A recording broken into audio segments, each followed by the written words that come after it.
1, Harry Cohen. Representing District 2, Ken Hagan. Representing District 3, Gwen Myers. Representing District 4, Stacy White. Representing District 5, Mariella Smith.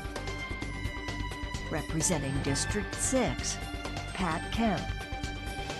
Representing District 7, Kimberly Overman. The County Administrator is Bonnie Wise. The County Attorney is Christine Beck. Time is set aside at the beginning of each meeting for citizens to speak on any issue, so we have time for everyone. Speakers are asked to limit their comments to 3 minutes. Today's meeting is brought to you with closed captioning by Hillsborough Television. Good morning. Welcome to the Board of County Commissioners regular meeting on August 3rd, 2022 at 9 a.m. I'd like to welcome everyone to the meeting and then ask the clerk to do a roll call vote, please. Good morning, Commissioners. Overman? Yeah, here. Cullen? Here. Hagan? Here. Kemp? Here. Myers? Here. Smith? Here. White? Here. Thank you. You have a quorum. Excellent. Thank you very much. First, we're going to start with the Pledge of Allegiance and invocation offered by our chaplain, Commissioner White. Commissioner White, you're recognized. Thank you, Madam Chair. I'll ask that everyone please stand at this time, and we'll begin with the pledge. Attention, salute, pledge. I pledge allegiance to the flag of the United States of America and to the republic for which it stands, one nation, under God, indivisible, with liberty and justice for all. Heavenly Father, I pray that you will guide this board, our staff, and stakeholders as we make important decisions for this county this morning. As always, I pray for our first responders and members of our armed forces. Pray that you'll keep them safe and guide them each and every day. And I ask for these blessings in your heavenly name. Amen. Thank you very much, Commissioner White. I appreciate that. We do not have any special recognitions or proclamations scheduled for this morning, which is a rather rare event. But we'll go ahead and proceed with our meeting's agenda. Ms. Wise, would you like to discuss the approval of changes? Yes, thank you, Madam Chair. We have one item for board consideration pursuant to Rule 13 Rules of Order, item F1 by Commissioner Hagan. This is to direct the County Attorney's Office to bring back to the Board of County Commissioners at a future meeting for the board's consideration a draft amendment to the Northdale Special Dependent Tax Districts Enabling Ordinance to lower the number of required district trustees from 9 to 7 and the number of district trustees required to constitute a quorum. We have several items for time certain. The first one is at 9:30 a.m., item E1. This is to receive the Safe and Sound Hillsborough 21 to 22 operational update by Freddy Barton, Executive Director, Safe and Sound Hillsborough. At 9:45, item G1 is to receive the report on commercial PACE and Solar Energy Loan Fund SELF programming with special appearances.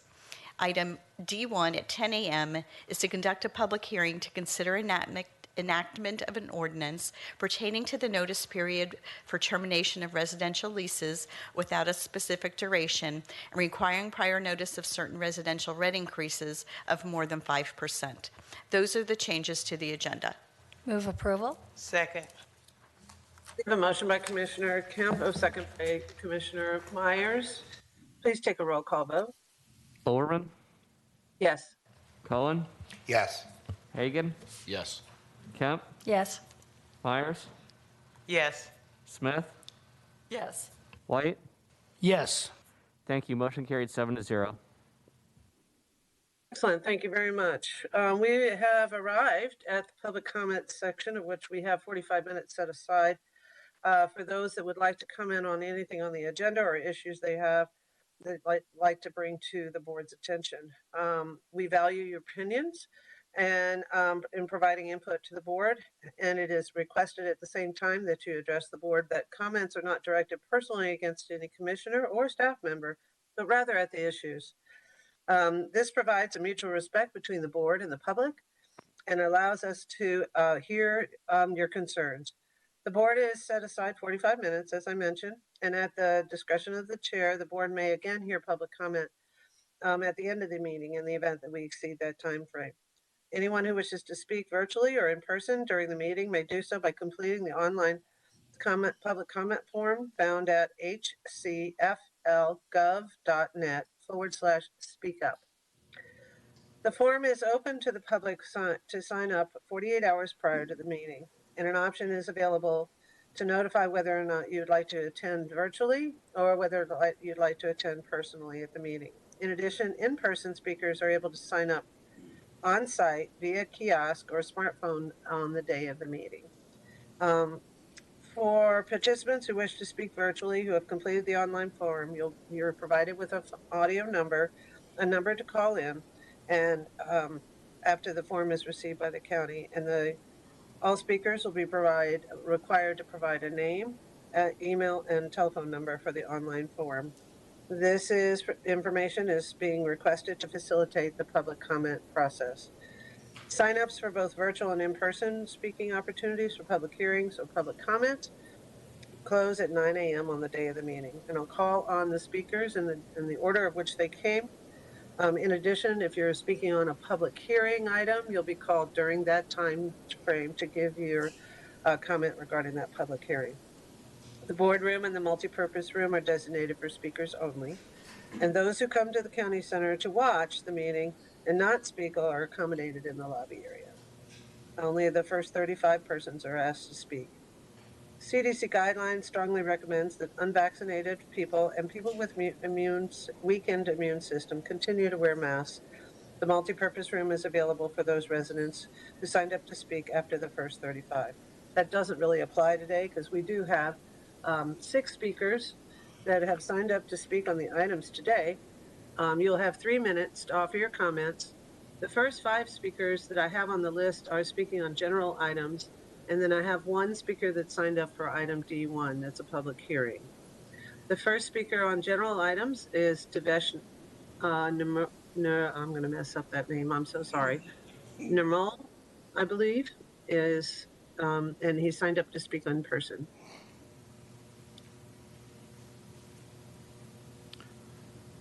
Okay.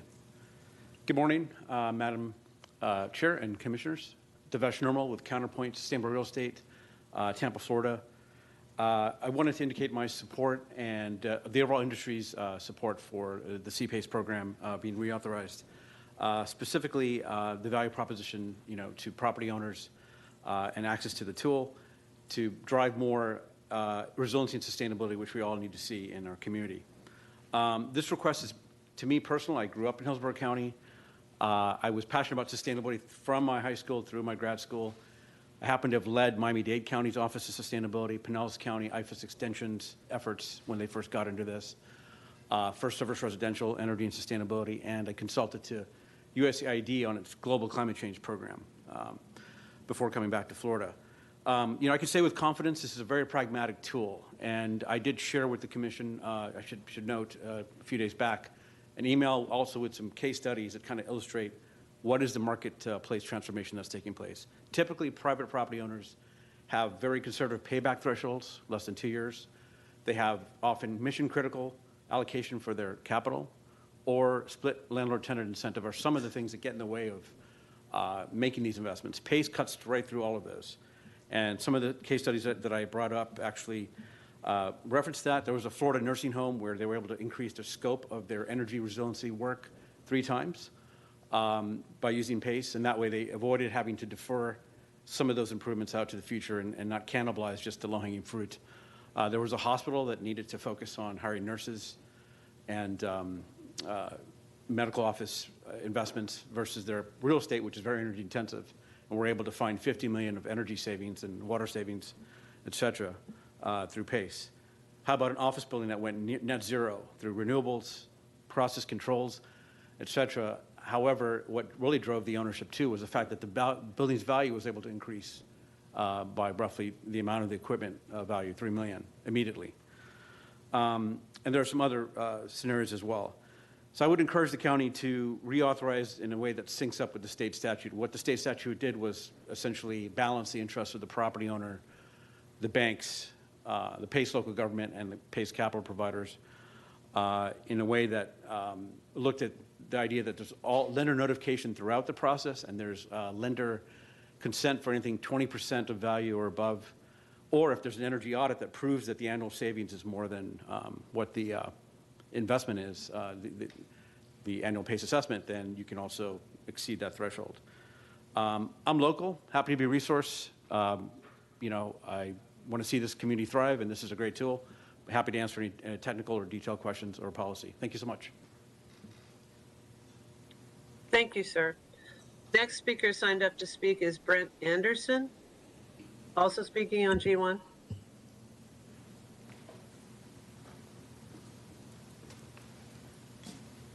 Good morning, Chair and Commissioners. Thank you for your time to come speak about commercial PACE, agenda item G1 this morning. My name is Brent Anderson. You all might have seen me up here before. I'm with Y Green Energy Fund. We are the largest PACE provider, and we do residential and commercial PACE in Florida, so we have a vested interest in CPACE coming to Hillsborough County. As an individual born in Florida, this is a very important area to me. I was born in Sarasota, grew up in the Bay Area. I've seen the growth of this community over my time in the area, and it's home to me. Commercial PACE is here to help that smart growth potential in Hillsborough County. Based on census data, there's over 29,000 small businesses, of which 6,000 of those businesses are minority owned in Hillsborough County alone.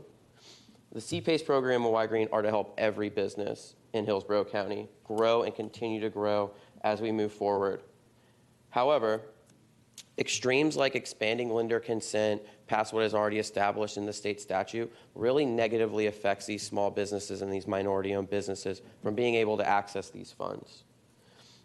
Currently, as the last speaker mentioned, lender notification happens within the first 30 days of any finance agreement at CPACE, and any project over 20% of the assessed value already requires lender consent as well in the state of Florida. At Y Green, we're interested in the small and the large. Allowing these businesses access to this types of funding at low interest rates is very important. Choosing the expanded lender consent is allowing the large banks to decide what interest rates these individuals have to borrow money at, and with less competition to keep those interest rates down. Large-scale developments, they're going to be fine. If you're taking out more than $2 million, the bank's going to consent to your loan no matter what, because they need that cheap financing, that low interest rate financing to make those large projects viable. However, it leaves behind those small projects, those small businesses, that small mom and pop shop that AC goes out and they need to keep the AC on to keep business going and funded.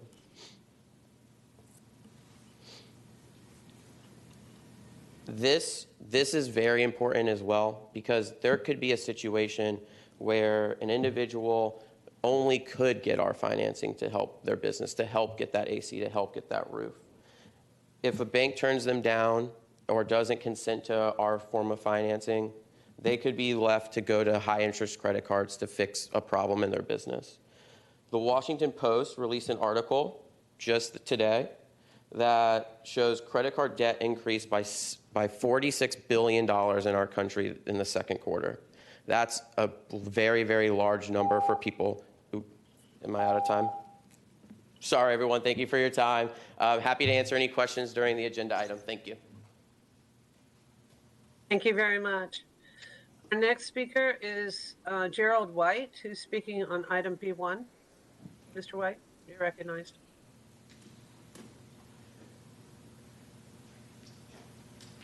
Good morning, Commissioners. Good morning, Commissioners. I just wanted to see everyone's face. It's been a while since I've seen the whole board, and I just really wanted to come down and say good morning to the board. County Administrator Bunny Wise, outstanding work. Continue the superior work you're doing for the county.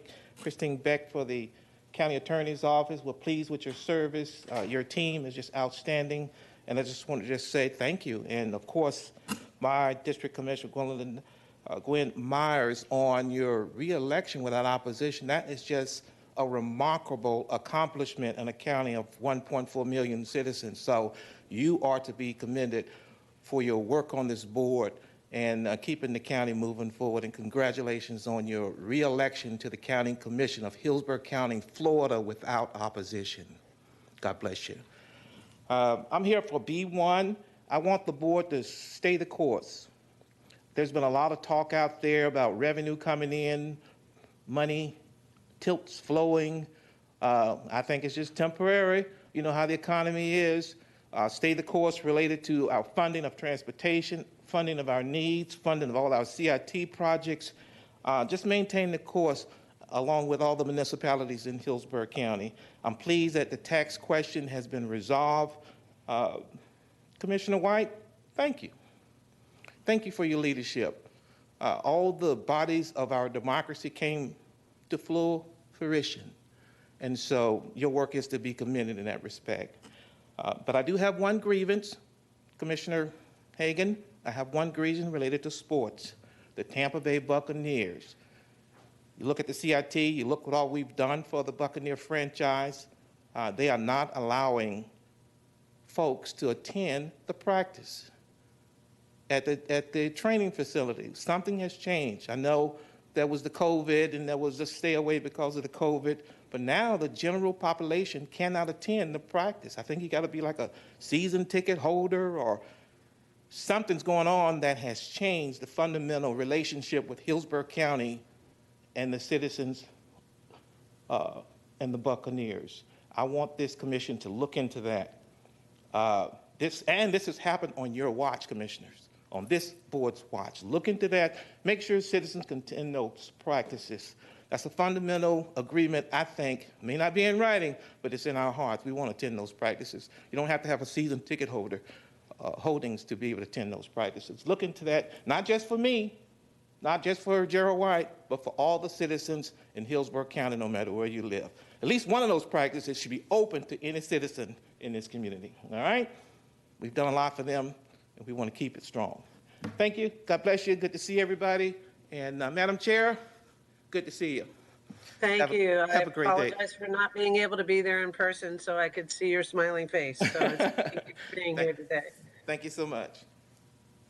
All right. With that, we have two more speakers, general speakers, both coming to speak on G1. Matthew Choi is in person. My word, that's a difficult act to follow, but I'm going to do my best. Good morning, Chair, Vice Chair, and board members. My name is Matthew Choi. I'm with a company called Renew Financial, and we also offer PACE loans, however, just on the residential side. But I did want to take today just as an opportunity to quickly go over some of the advantages that we have as a residential PACE program. And the first is just to say this, that residential PACE can be a complementary program to your SELF program. Renew Financial understands and appreciates SELF's ability to help low and moderate income families here in Hillsborough County, but we can serve a different population. That way, your constituents can have kind of the full breadth of financial tools available to them to help upgrade and harden their homes. We already work complementary in other municipalities, such as Miami-Dade County and the city of Orlando. Also, I wanted to say I had a wonderful meeting with your tax collector, and one of the things that she expressed to us is that oftentimes homeowners don't know that their tax liability can increase with the value of their home. And one of the creative solutions that we discussed is having our contractors, when they go and discuss our financial tools, sending them to your county website to help them understand that those changes may happen. We very much want to be a long-term partner going forward.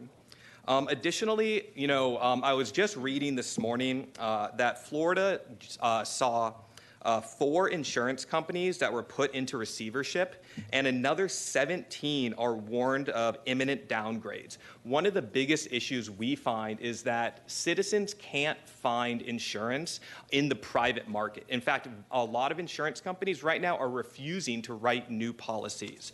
Residential PACE offers those homeowners the ability to put on things like a new roof, one of the main reasons why homeowners can't find that insurance in the private marketplace. We have right now citizens insurance in the state, but that is a taxpayer-backed liability, and we are approaching almost 1 million policies, and those are some of the riskiest throughout the state. We would love to see a few of those policies come off the taxpayer rolls and into the private market, and obviously we can help facilitate that. Finally, what I really wanted to talk about and end with were our evolving consumer protections, how they continue to go stronger, especially as it relates to predatory contractors. I just want to go through a few of them very quickly. Things like price control, consumer-friendly financing terms, confirmed terms on a phone call, 3-day right to cancel. We have what is all RPACE, contractor enrollment, which is actually a heightened enrollment outside of just the state regulations and requirements. Finally, we do have low-income financing options for homeowners. I also want to say thank you very much. I wasn't as quick as I thought I was going to be, but thank you all for your time. I really appreciate it. Thank you. The next speaker is Nicholas Zuba. Speaking is actually attending virtually, also on G1. Is Mr. Zuba available? Thank you very much. Can you hear me okay? Yes, we can. Great. Thank you so much, Madam Chair, and to the Hillsborough County Board of Commissioners. Appreciate and thankful for the opportunity to be able to speak to you this morning on the subject of CPACE financing adoption here in Hillsborough County. CPACE is an innovative financing tool that is empowering commercial property owners in Florida and all across the United States to be able to take control of their energy future by being able to reduce energy consumption within their buildings, and as well as being able then to adopt clean energy opportunities for their own buildings so that they can also become more energy independent on renewable sources. This has been very successful and a very innovative tool, as I've mentioned, that is helping, again, all these different kinds of property owners across the country, whether they be, ordinary commercial property owners and developers, multifamily property owners and their tenants, and as well as nonprofit organizations. Everybody can find a way to be able to finance these transactions now to be able to get their energy consumption down, which has multiple different types of impacts, on the in terms of public benefits and as well as economic benefits. Public benefits being namely that we're trying to find ways to reduce the impact of climate change, which no area is immune to today, that every area of the country is seeing the impacts of this gravest existential threat to our society. So anything we can do to reduce our energy consumption will help to get climate change under control. That's first. Second is certainly the economic opportunities that come from doing these CPACE projects.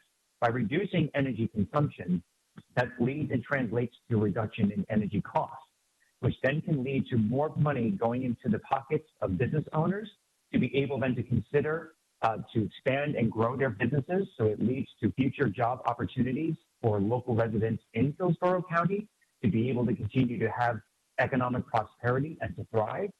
And as well as at the same time, trying to do things that they can do to continue just operating and functioning as a business within those communities so that they can basically continue to be supportive and helpful to the growth and the prosperity of then Hillsborough County as a whole. And then certainly third is what's probably most important at this point is that even CPACE, you could probably argue, can be a great inflationary fighting tool.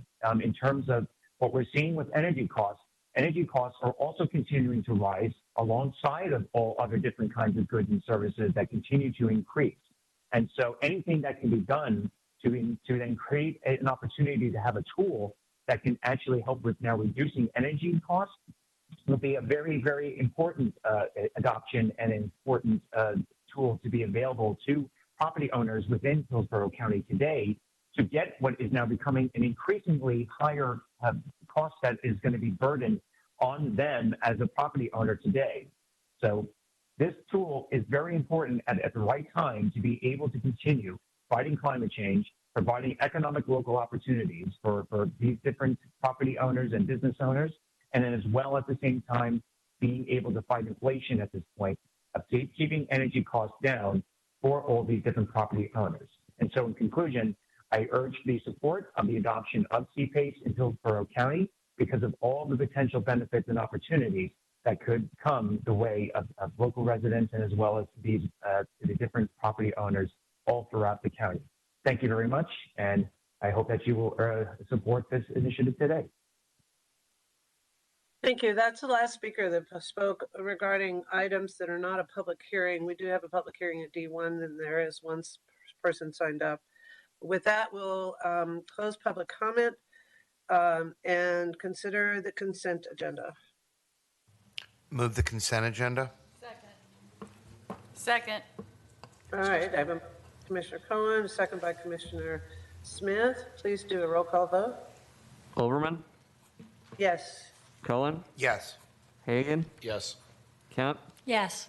Myers, Yes. Smith, Yes. White. Yes. Thank you. Motion carried 7-0. Excellent. Thank you very much. Ms. Wise. Thank you. Commissioners, we have two items that I think we could handle before the time certain at 9:30. I think they'll both be quick. The first one is item B1. This is an agreement. This is regarding the county's obligations, various interlocal agreements by state law regarding CIT, gas tax, and tourist development tax. Kevin Brickey will present item B1. Mr. Brickey, you're recognized. Please proceed. Thank you. Good morning, Commissioners. Kevin Brickey, Director of Management Budget. B1 is requesting your approval of a budget amendment to reflect stronger than anticipated revenues for the 9-cent fuel tax, the community investment tax, and the tourist development taxes. The budget amendment will increase revenues for the 9th cent and CIT and related distributions to the cities and also the school district for the CIT. This will allow us to make those distributions of revenue for the related interlocal agreements. The budget amendment will also increase the tax collector commissions due to for the collection of tourist development taxes and reduce revenues reserves commensurately. With that, I would ask for approval. Thank you. Thank you very much.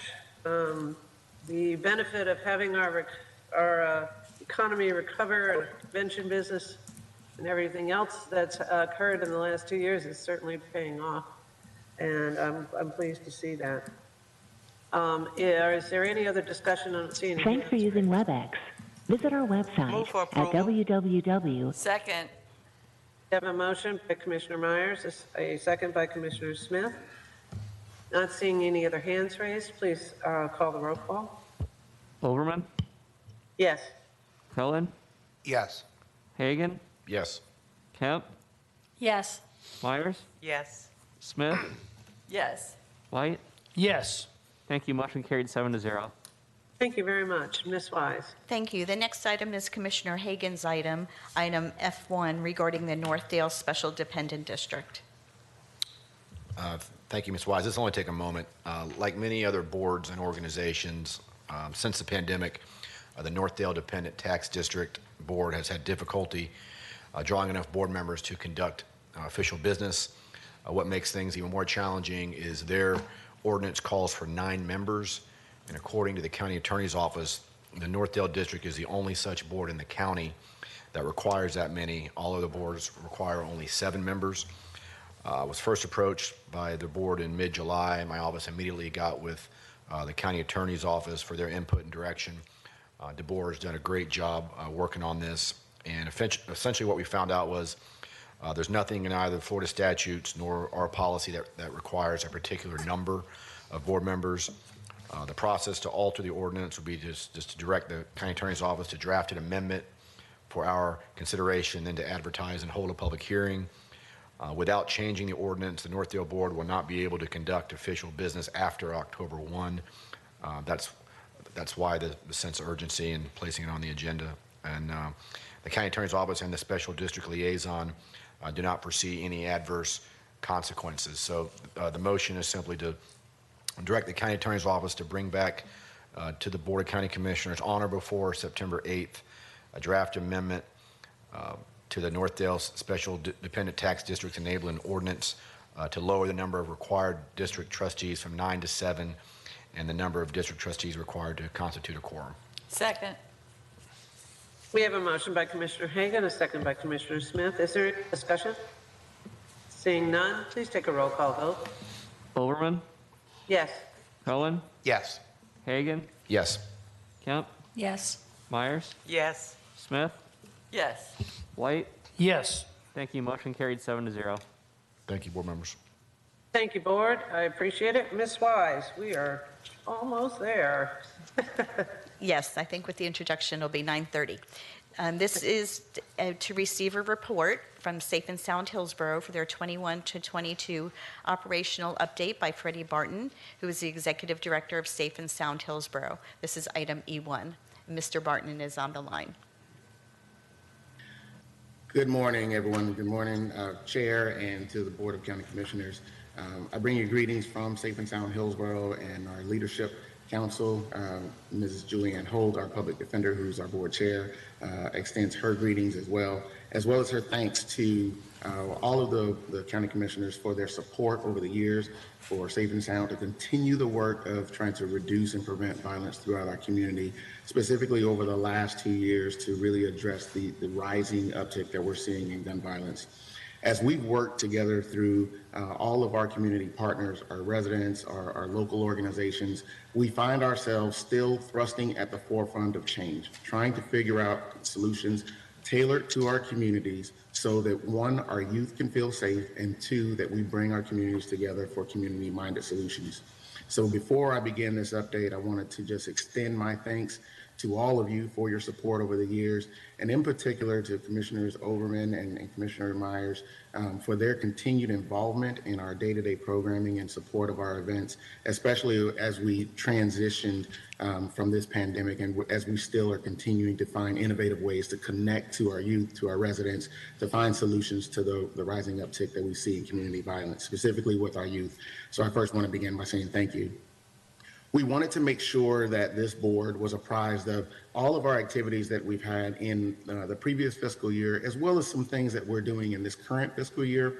Our year ends September 30th. We'll start the new fiscal year in October 1 of this year. So we wanted to bring you up to date as to some of our signature programs that we've put in place, some things, some of the promises that we made, and show you how we've met our goals and metrics, and then also talk about some future plans to address and prevent violence, specifically in some of our high target areas. I know that you have the presentation in front of you as part of your packet, but I'll go over several of the pages in depth and then also give you some narrative notes as we go through. Right now I'm going to share my screen, and I just want to confirm that everyone's able to see it for the purposes of this presentation. Yes, we are. We're able to.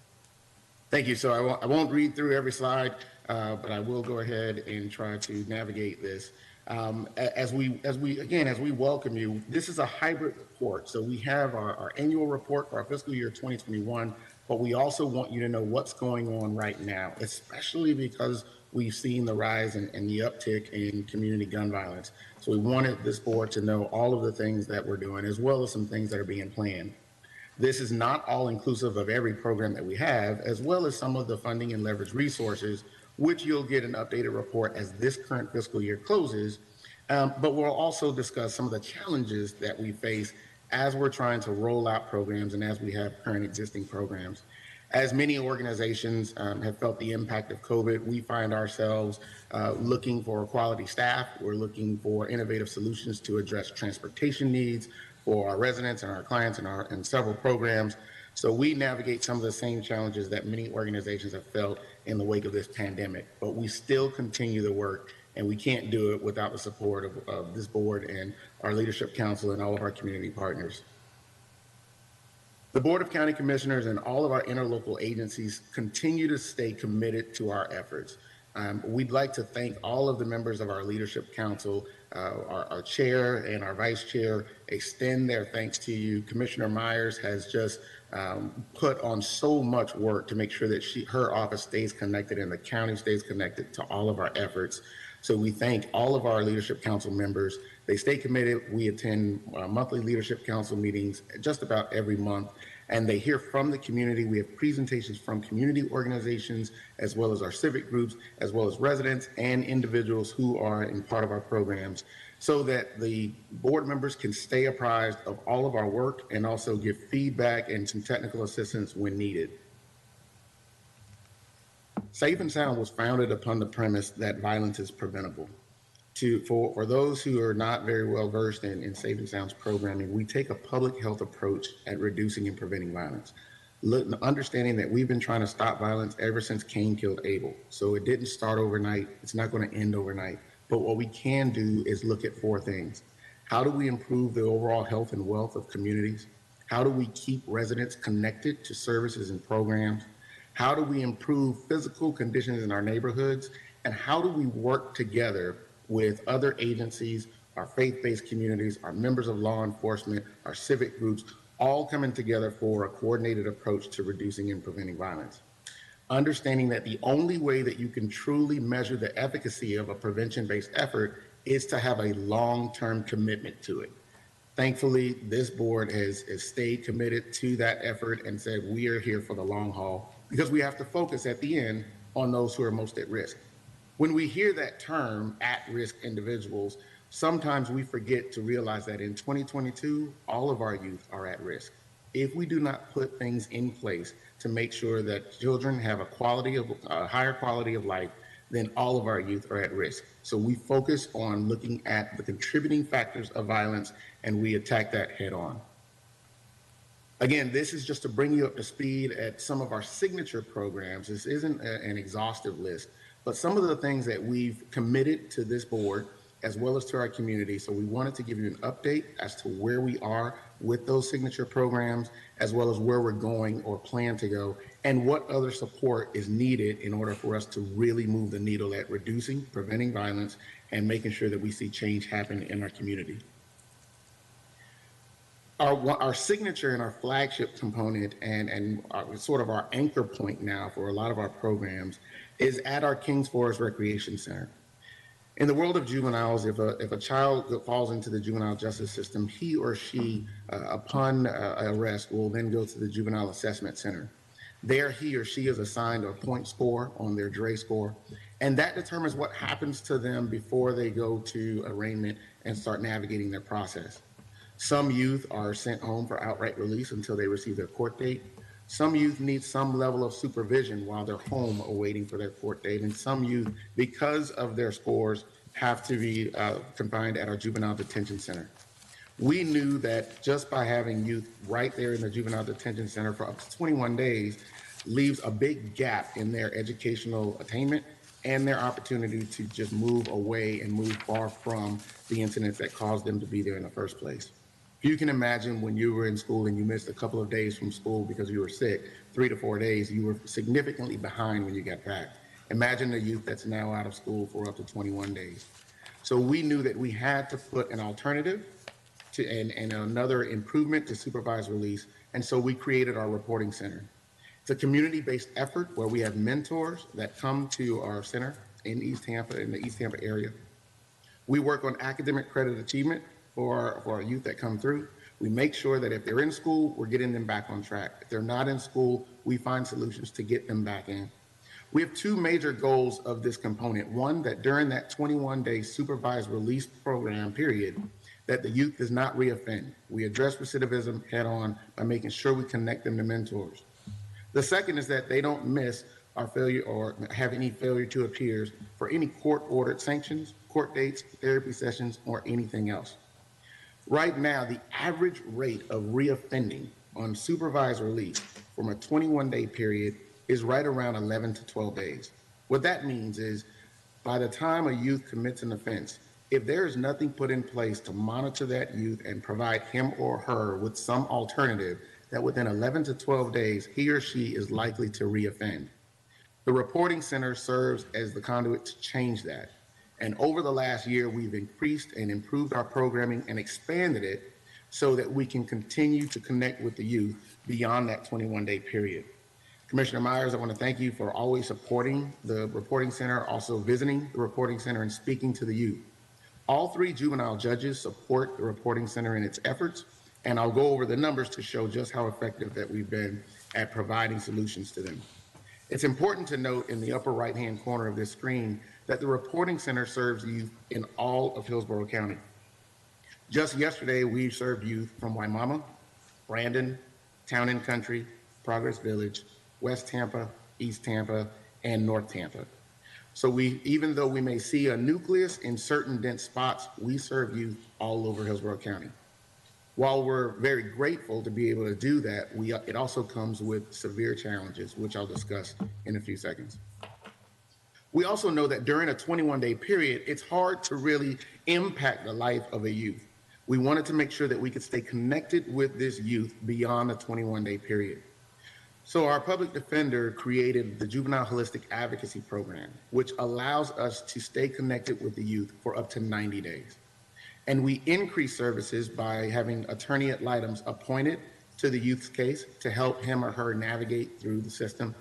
We also look at pairing them with an individual mentor from one of our faith-based organizations and focusing more on beyond the 90-day period, how we can get this youth navigating through and off of probation, knowing that as long as he or she is on probation, he or she is more likely that if they make one small mistake, they can further escalate down the path of delinquency in our juvenile justice system. Thankfully, with the launching of this in 2022, we've been able to see a great increase in the services being able to provide it, as well as a reduction in recidivism. Our snapshot of our data. For our reporting center, with our 21-day youth, we've served 164 youth since we started. There was a little bit of ramp-up time because we were still coming out of extreme social distancing requirements. But it's important to note that out of those 164 youth, our recidivism rate was hovering right at 20%, as opposed to 39% statewide for any youth that's on supervised release. So we're beating by half of recidivism rates for our entire state. When we look at what happens after that youth between 21 days and 90 days, the recidivism rate just hovers right below 29%. It's very important to note that during the 21-day period, these kids don't reoffend.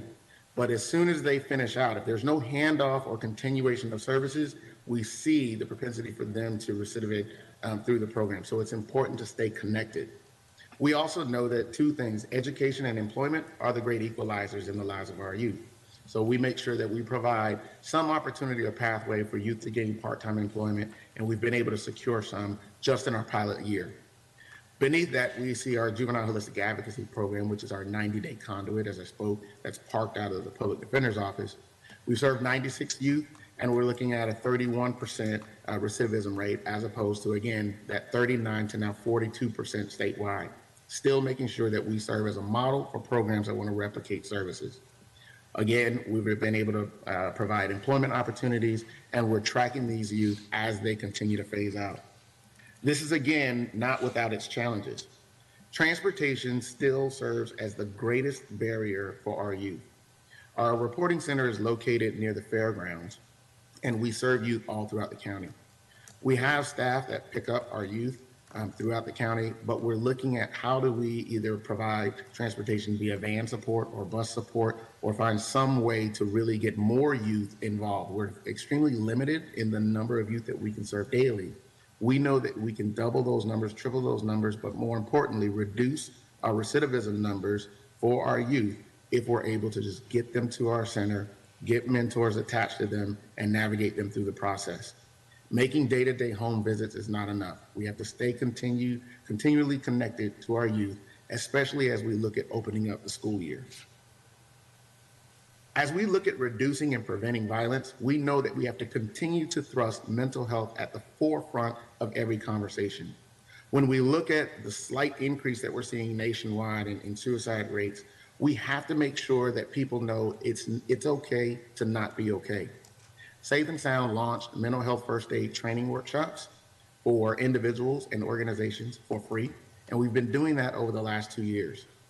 Through our partnership with the Children's Board, through the Crisis Center, through the Sheriff's Office, and others, we've been able to train over 500 certified mental health first aiders.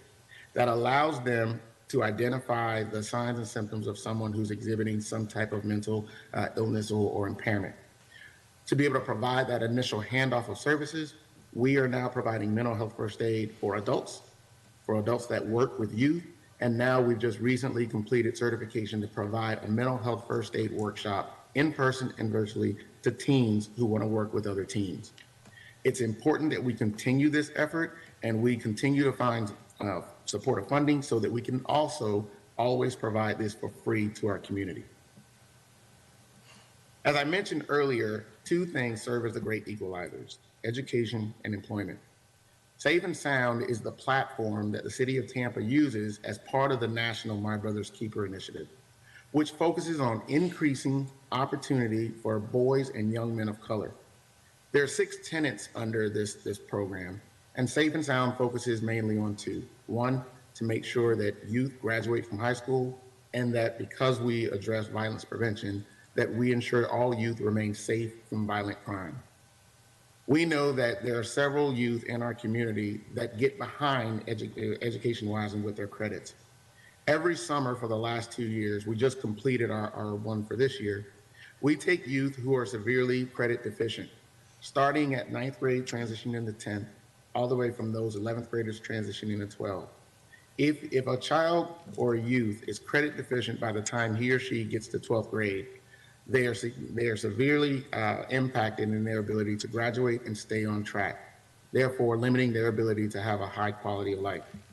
We pair our youth over the summer with teachers that are navigating them through Ingenuity and other credit recovery tools, where we see an average in our first pilot year that over an 8-week period, we were able to get an average of 1.5 credits caught up per grade that we saw with our youth. We replicated those numbers this year. We actually increased it, and we have an average of about 2 credits over an 8-week period.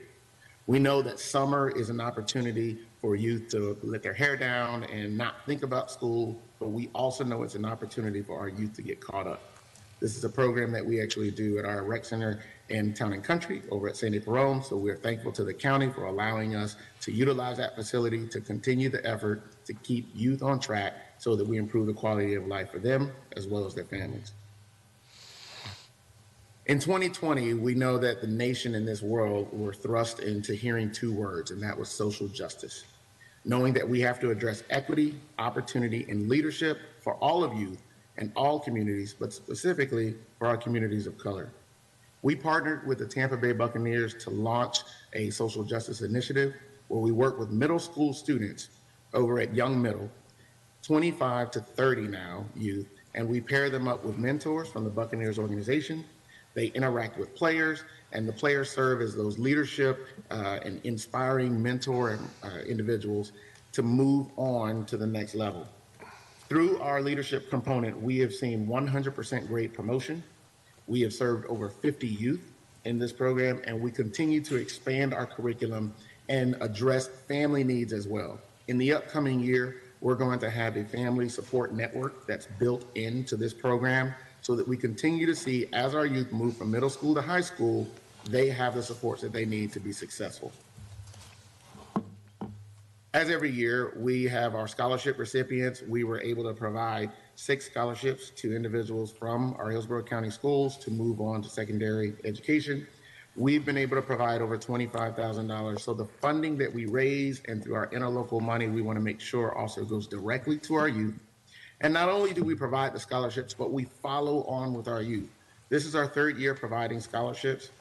And we have 2 students that next year will be graduating from college, and then they're going to come back and tell us about their experience and also pour into the minds and hearts of those who have yet to graduate from school.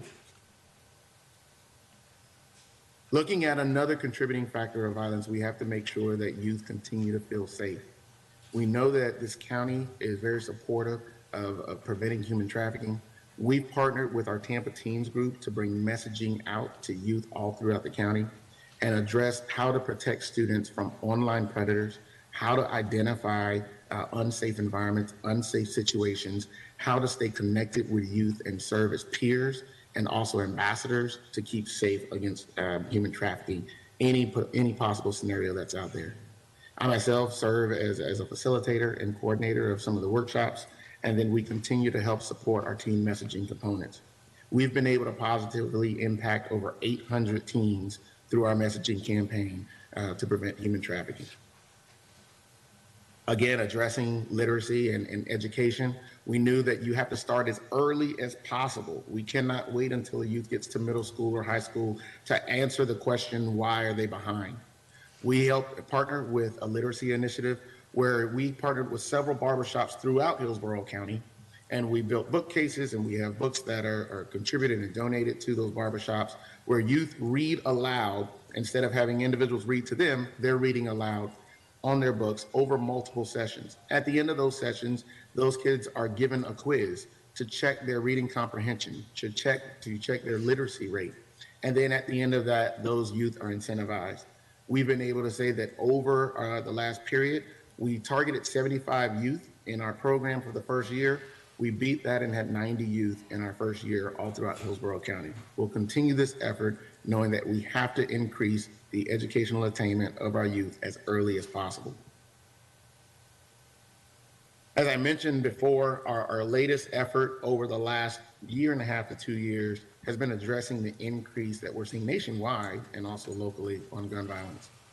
Commissioner Myers took this on as a project and said that we have to work in our urban core and surrounding areas to do several things. One, help the community understand that we have to band together to reduce and prevent gun violence, that we also understand this is not a gun issue, it's a gun violence issue, that we have to support victims and their families, and that we have to take a preventive approach at reducing this effort.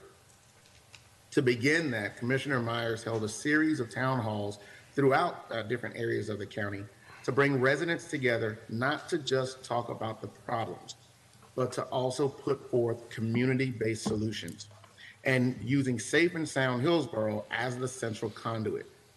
Commissioner Myers and this Board of County Commissioners was able to provide some support funding in the amount of $200,000 so that we can lift up a pilot initiative.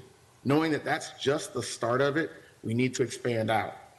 But before we started to do anything, we had to create a plan to address this and had to have community members at the forefront.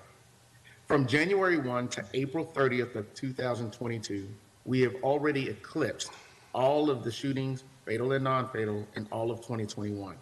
So it was important that before we started to execute any program, that we let the community know this is serious, we have to address it right now, we have to declare it as the crisis that it is, and we can only do this work if everyone agrees to come together and support one another, support the efforts, and have one central way and conduit to do that, which is what Commissioner Myers has asked Safe and Sound Hillsborough to do.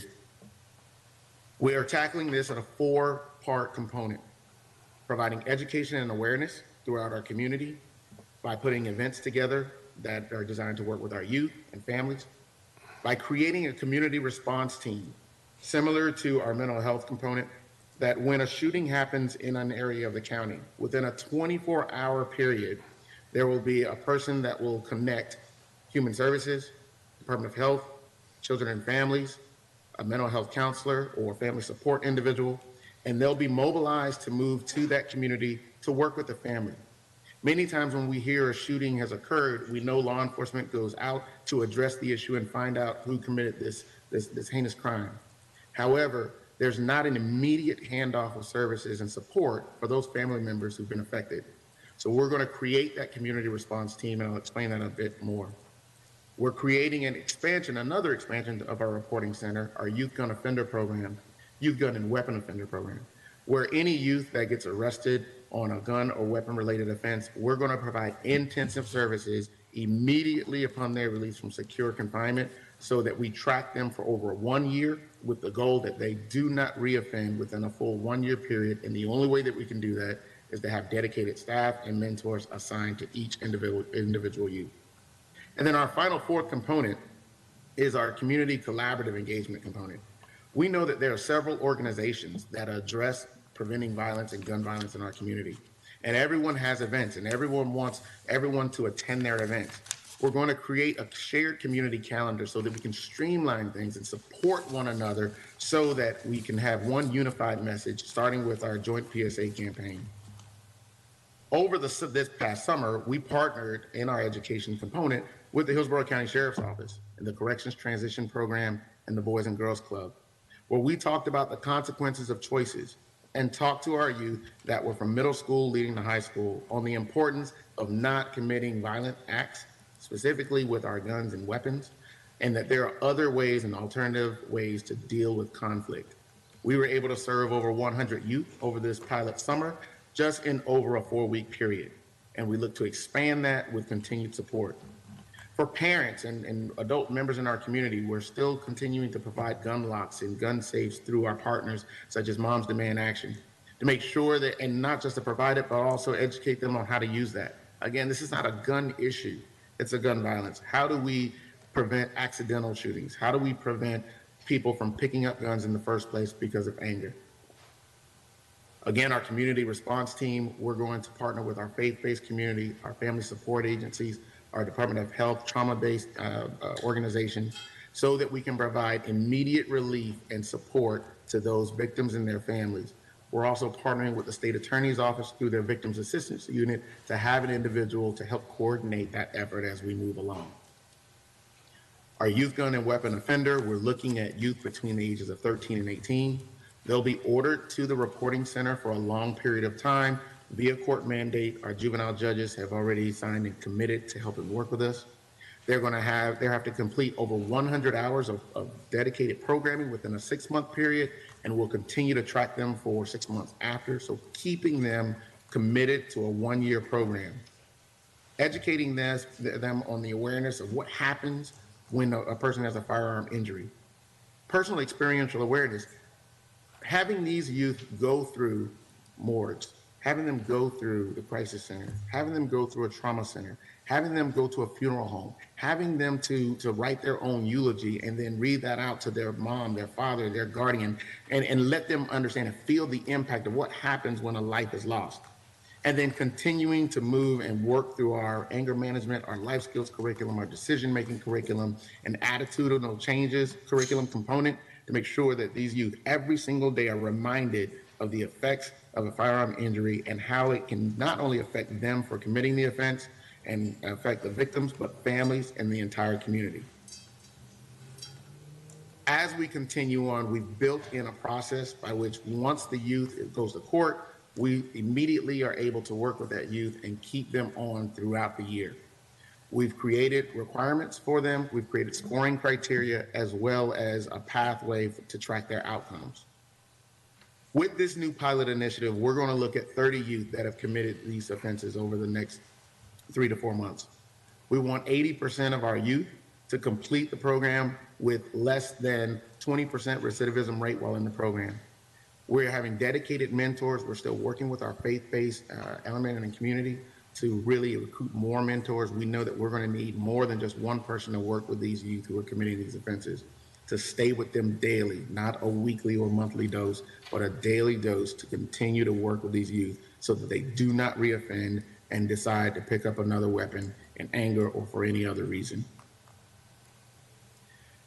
And I've told you that these are just several of our components. It's not all of our programs that we've put together, but several of our highlighted programs that we've put together. We wanted to report on that. But it's also important to let you know that we've stayed committed to being good stewards of the financial resources that are provided, not just through the Board of County Commissioners, but through all of our interlocal partners.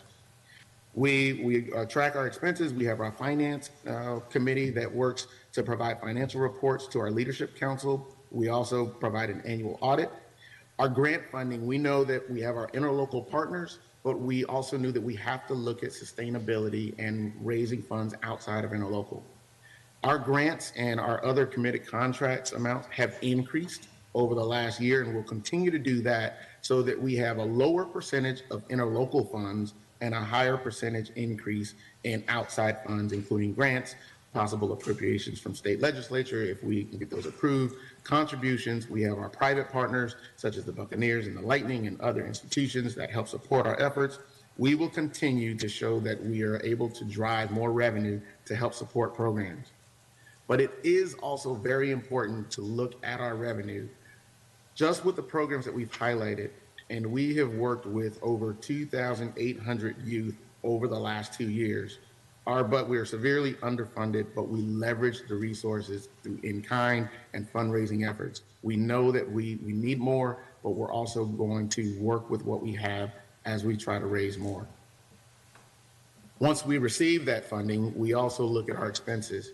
It's important to note that 61% of our dollars goes towards our program support. We have our direct expenses, and less than 10% of the revenues that we receive go to management and general expenses, including our administrative fee that goes to our fiscal agent. Every year we have an audit that's done by Rivera Gordimer, and once again in our last fiscal year we have had no findings, both with Safe and Sound as well as our fiscal agent, the CDC of Tampa. We will continue to work hard and make sure that we are transparent in the way that we spend our funding, how we leverage resources, and how do we make sure dollars are going right back out to the community so that we can truly have an impact.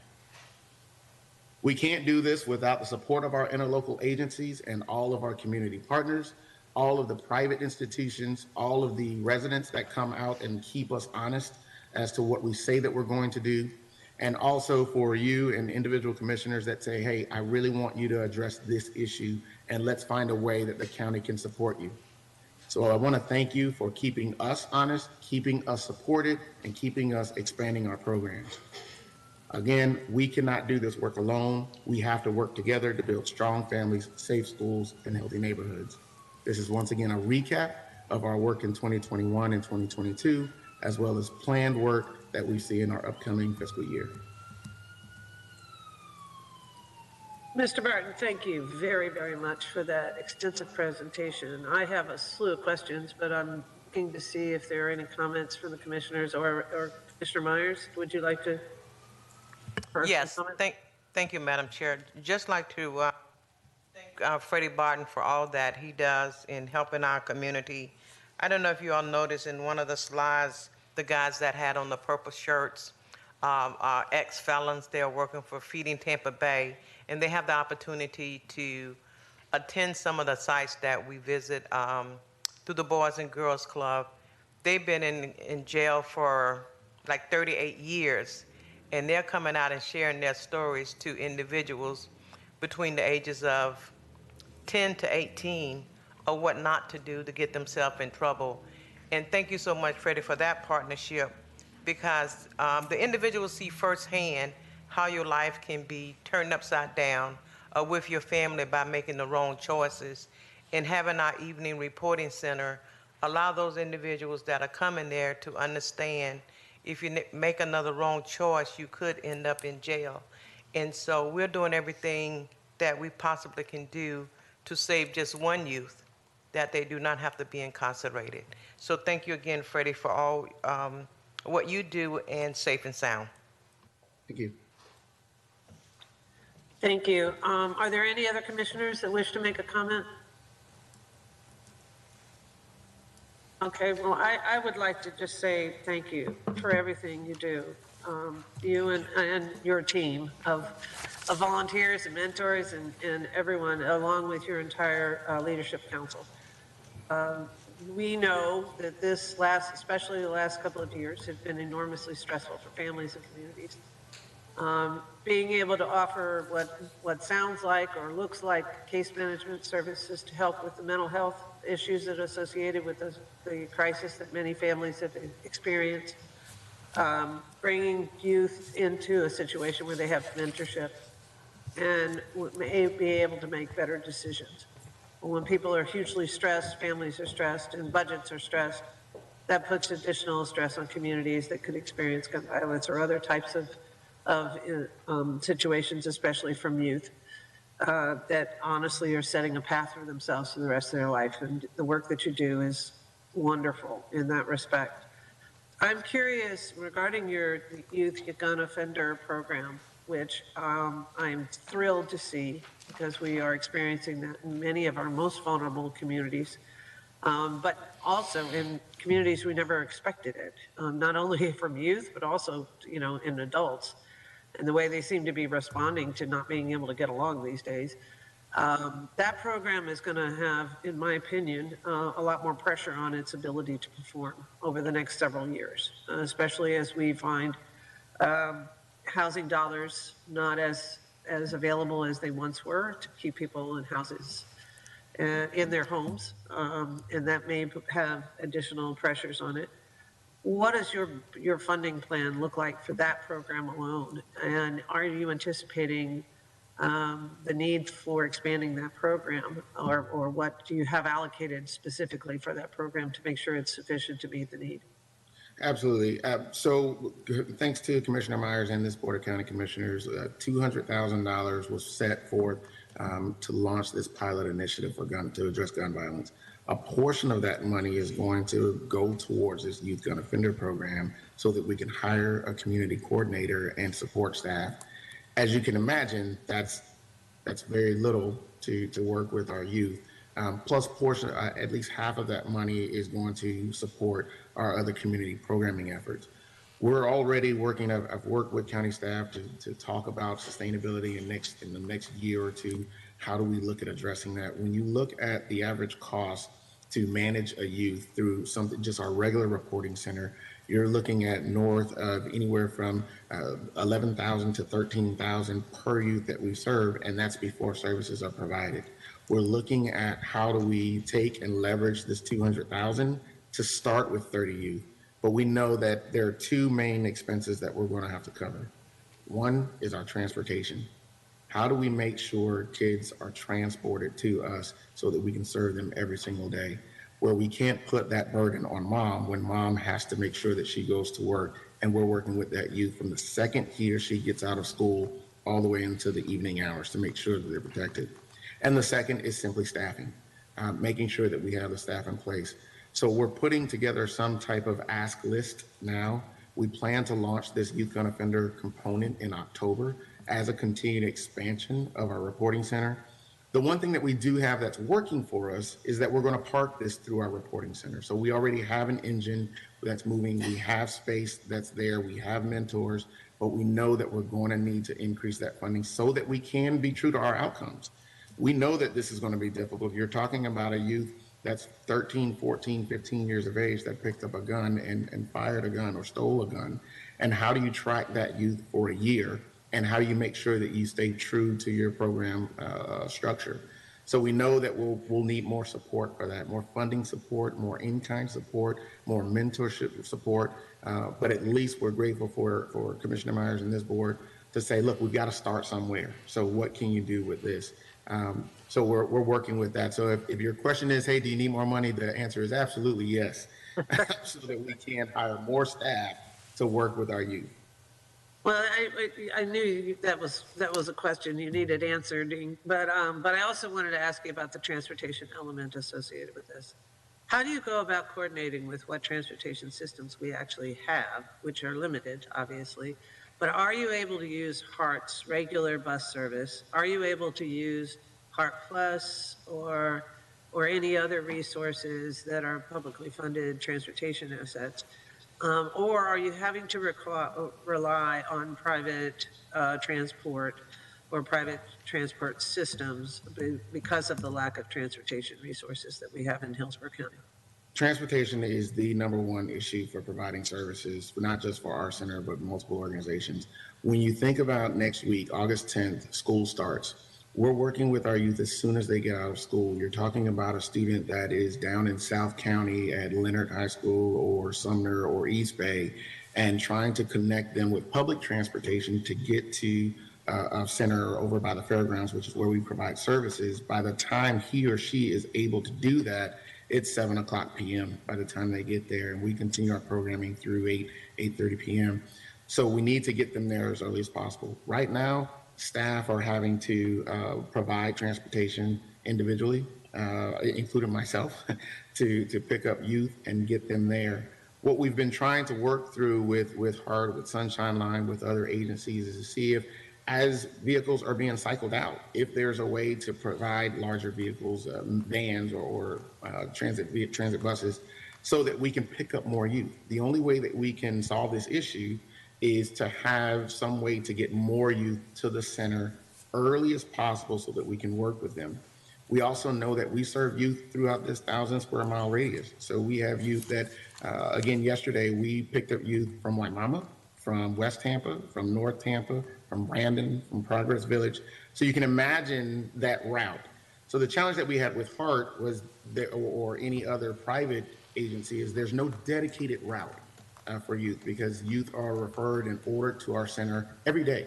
Unfortunately, every day I'm in juvenile detention hearings, and we have youth that are scoring for the reporting center. So we have a revolving door of youth. So it's hard to create a consistent route. So we need to find ways to connect with vehicles that are available, whether it's through Parks and Rec or through HART or Sunshine Line. We've been trying to see if there are those that are available, so that way staff can be deployed in 2 or 3 different regions of the county, pick youth up as soon as they're out of school, get them to the center, provide the services to them, and then get them back. Also, as we provide community service opportunities and experiential learning on the weekends, same issue, being able to connect and get to those kids. So we're definitely open to any suggestions and solutions, but we know that we have to find ways to be able to pick up the kids. Thank you for that. It is, I can't imagine how you go about doing that. I know that our Children's Services Department and through the foster care system has a similar challenge with being able to manage visitation for the children that have the need to visit with their parents at a central site. They too have a severe problem with managing the resources and transporting children, safely from one place to another.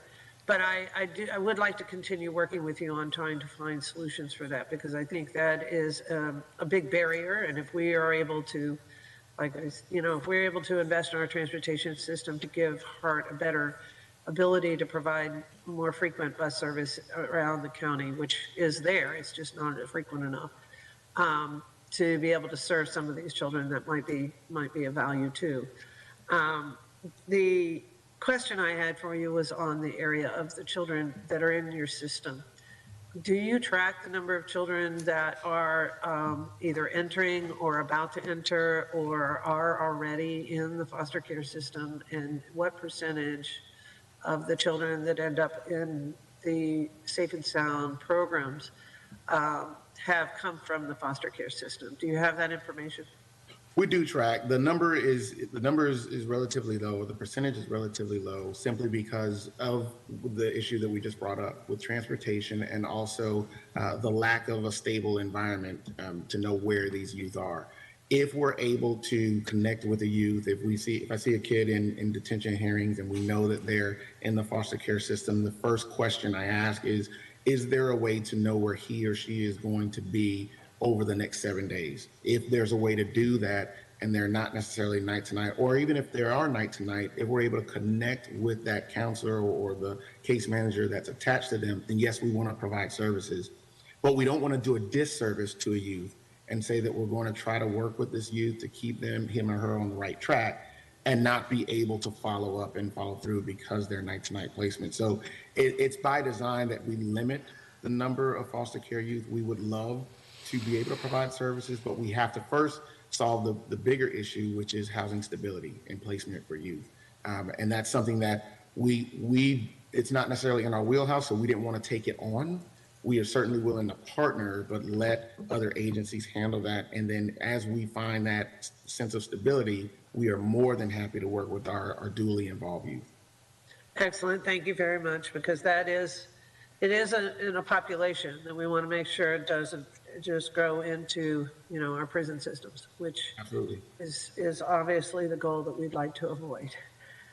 Thank you very much for your presentation today, and for all the information you provided and for the work that you do. I really, truly appreciate it.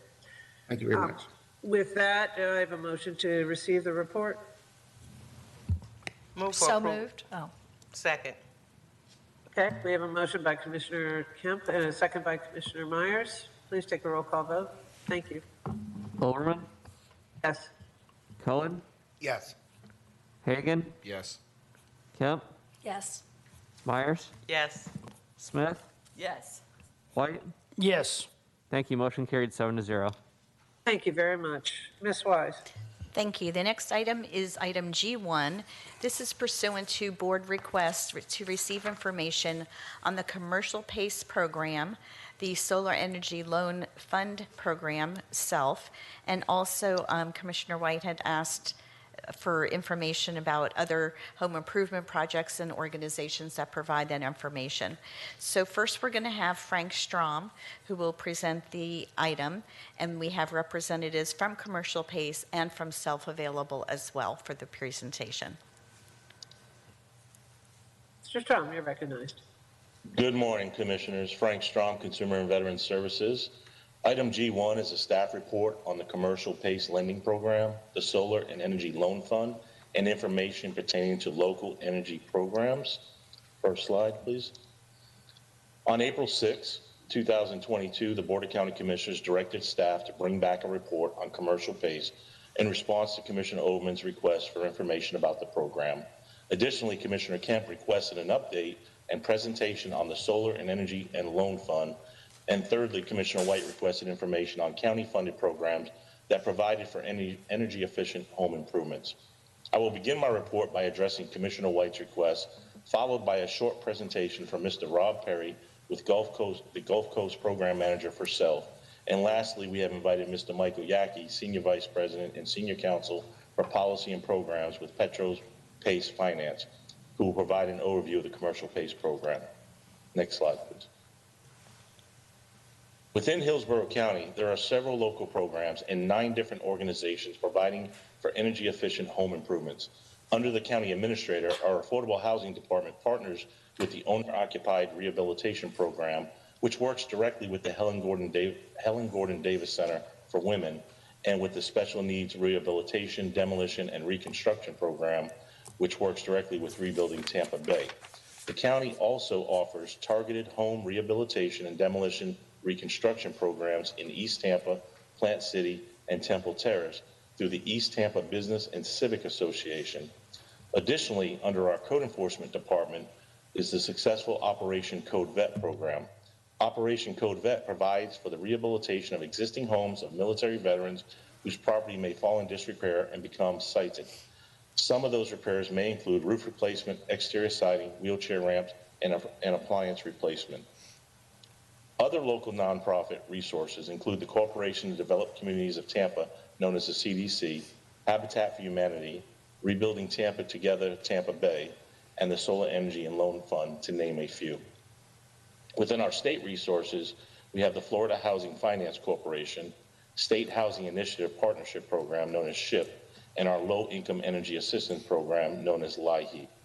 In response to Commissioner White's direct question, staff conducted a review with Management and Budget Department and identified 2 organizations who provide for home improvement projects and receive funding through Hillsborough County.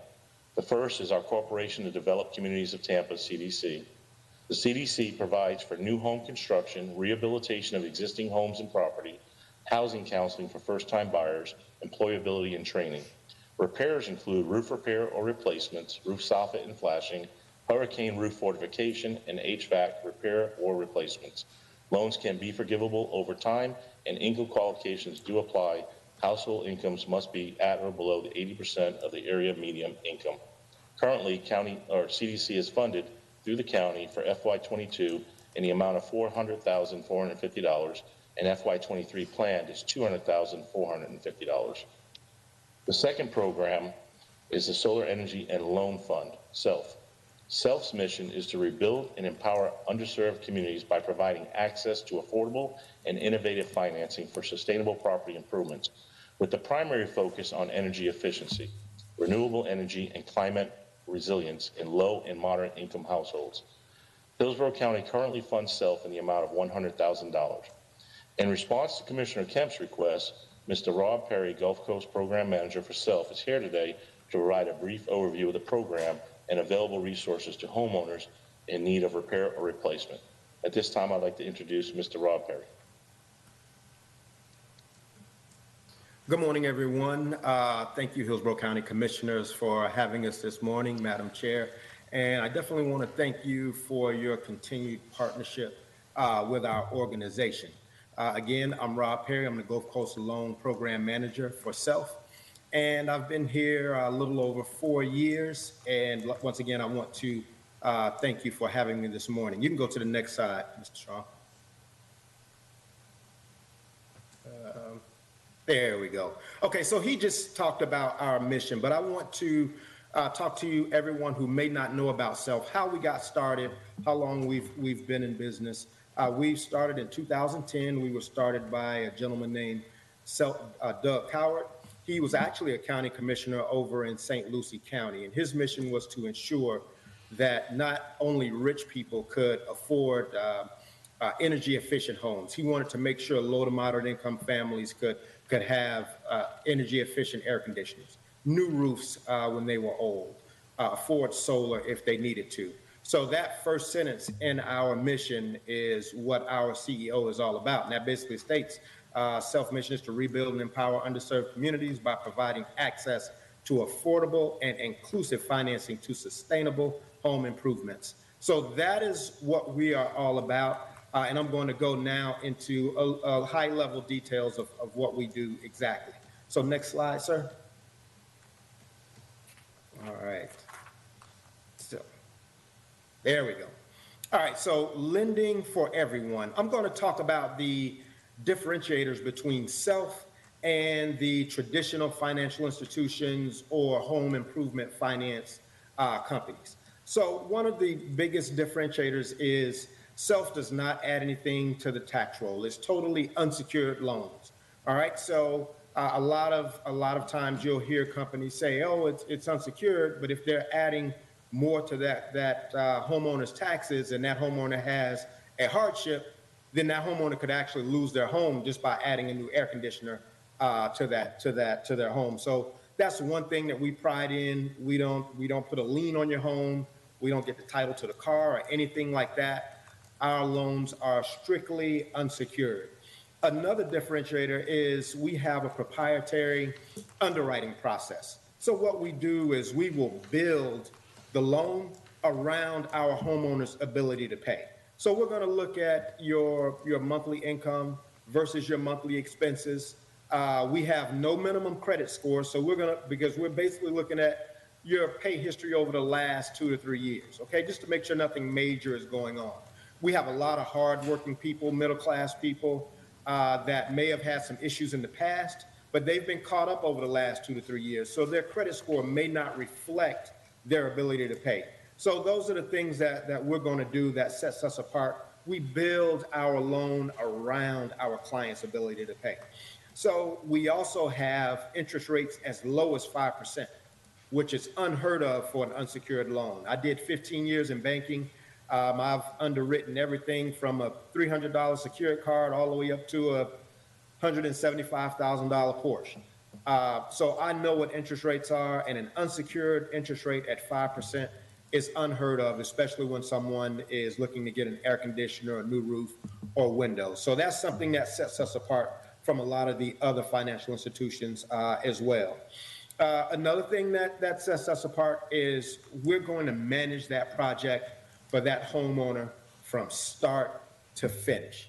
So we aren't just going to say, "Hey, you're approved," and now you're at the mercy of the contractor. We're going to view every contract. We're going to view every estimate, every quote, to ensure that it's comparable to the size of your home. So if you have a 2,000 square foot home and you're getting a 3-ton, 16-SEER air conditioner, we're going to be looking at that estimate to ensure that you aren't being gouged, to ensure that contractor is actually giving you a comparable quote for the size of your home. So that's something that we do. We do not leave our homeowners out to dry. We ensure that they are being taken care of from start to finish. Another thing that we do is we're gonna vet those contractors. I'm quite sure the other organizations, they vet the contractors as well, but we're gonna vet those contractors, ensure they have the proper license, proper insurance.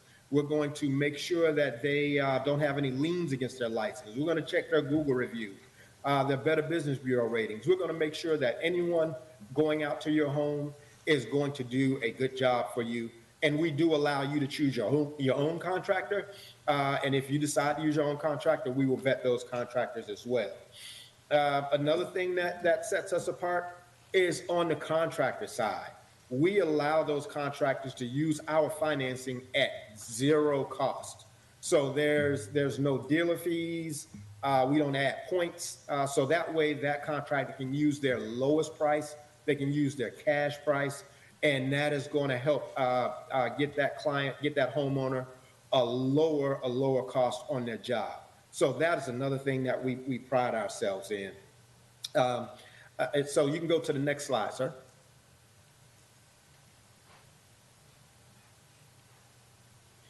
All right, so just to talk a little bit about our lending programs, the CDFI loan that's basically what it says. They're a community development financial institution. That's basically what SELF is. We're a nonprofit, but we are a CDFI.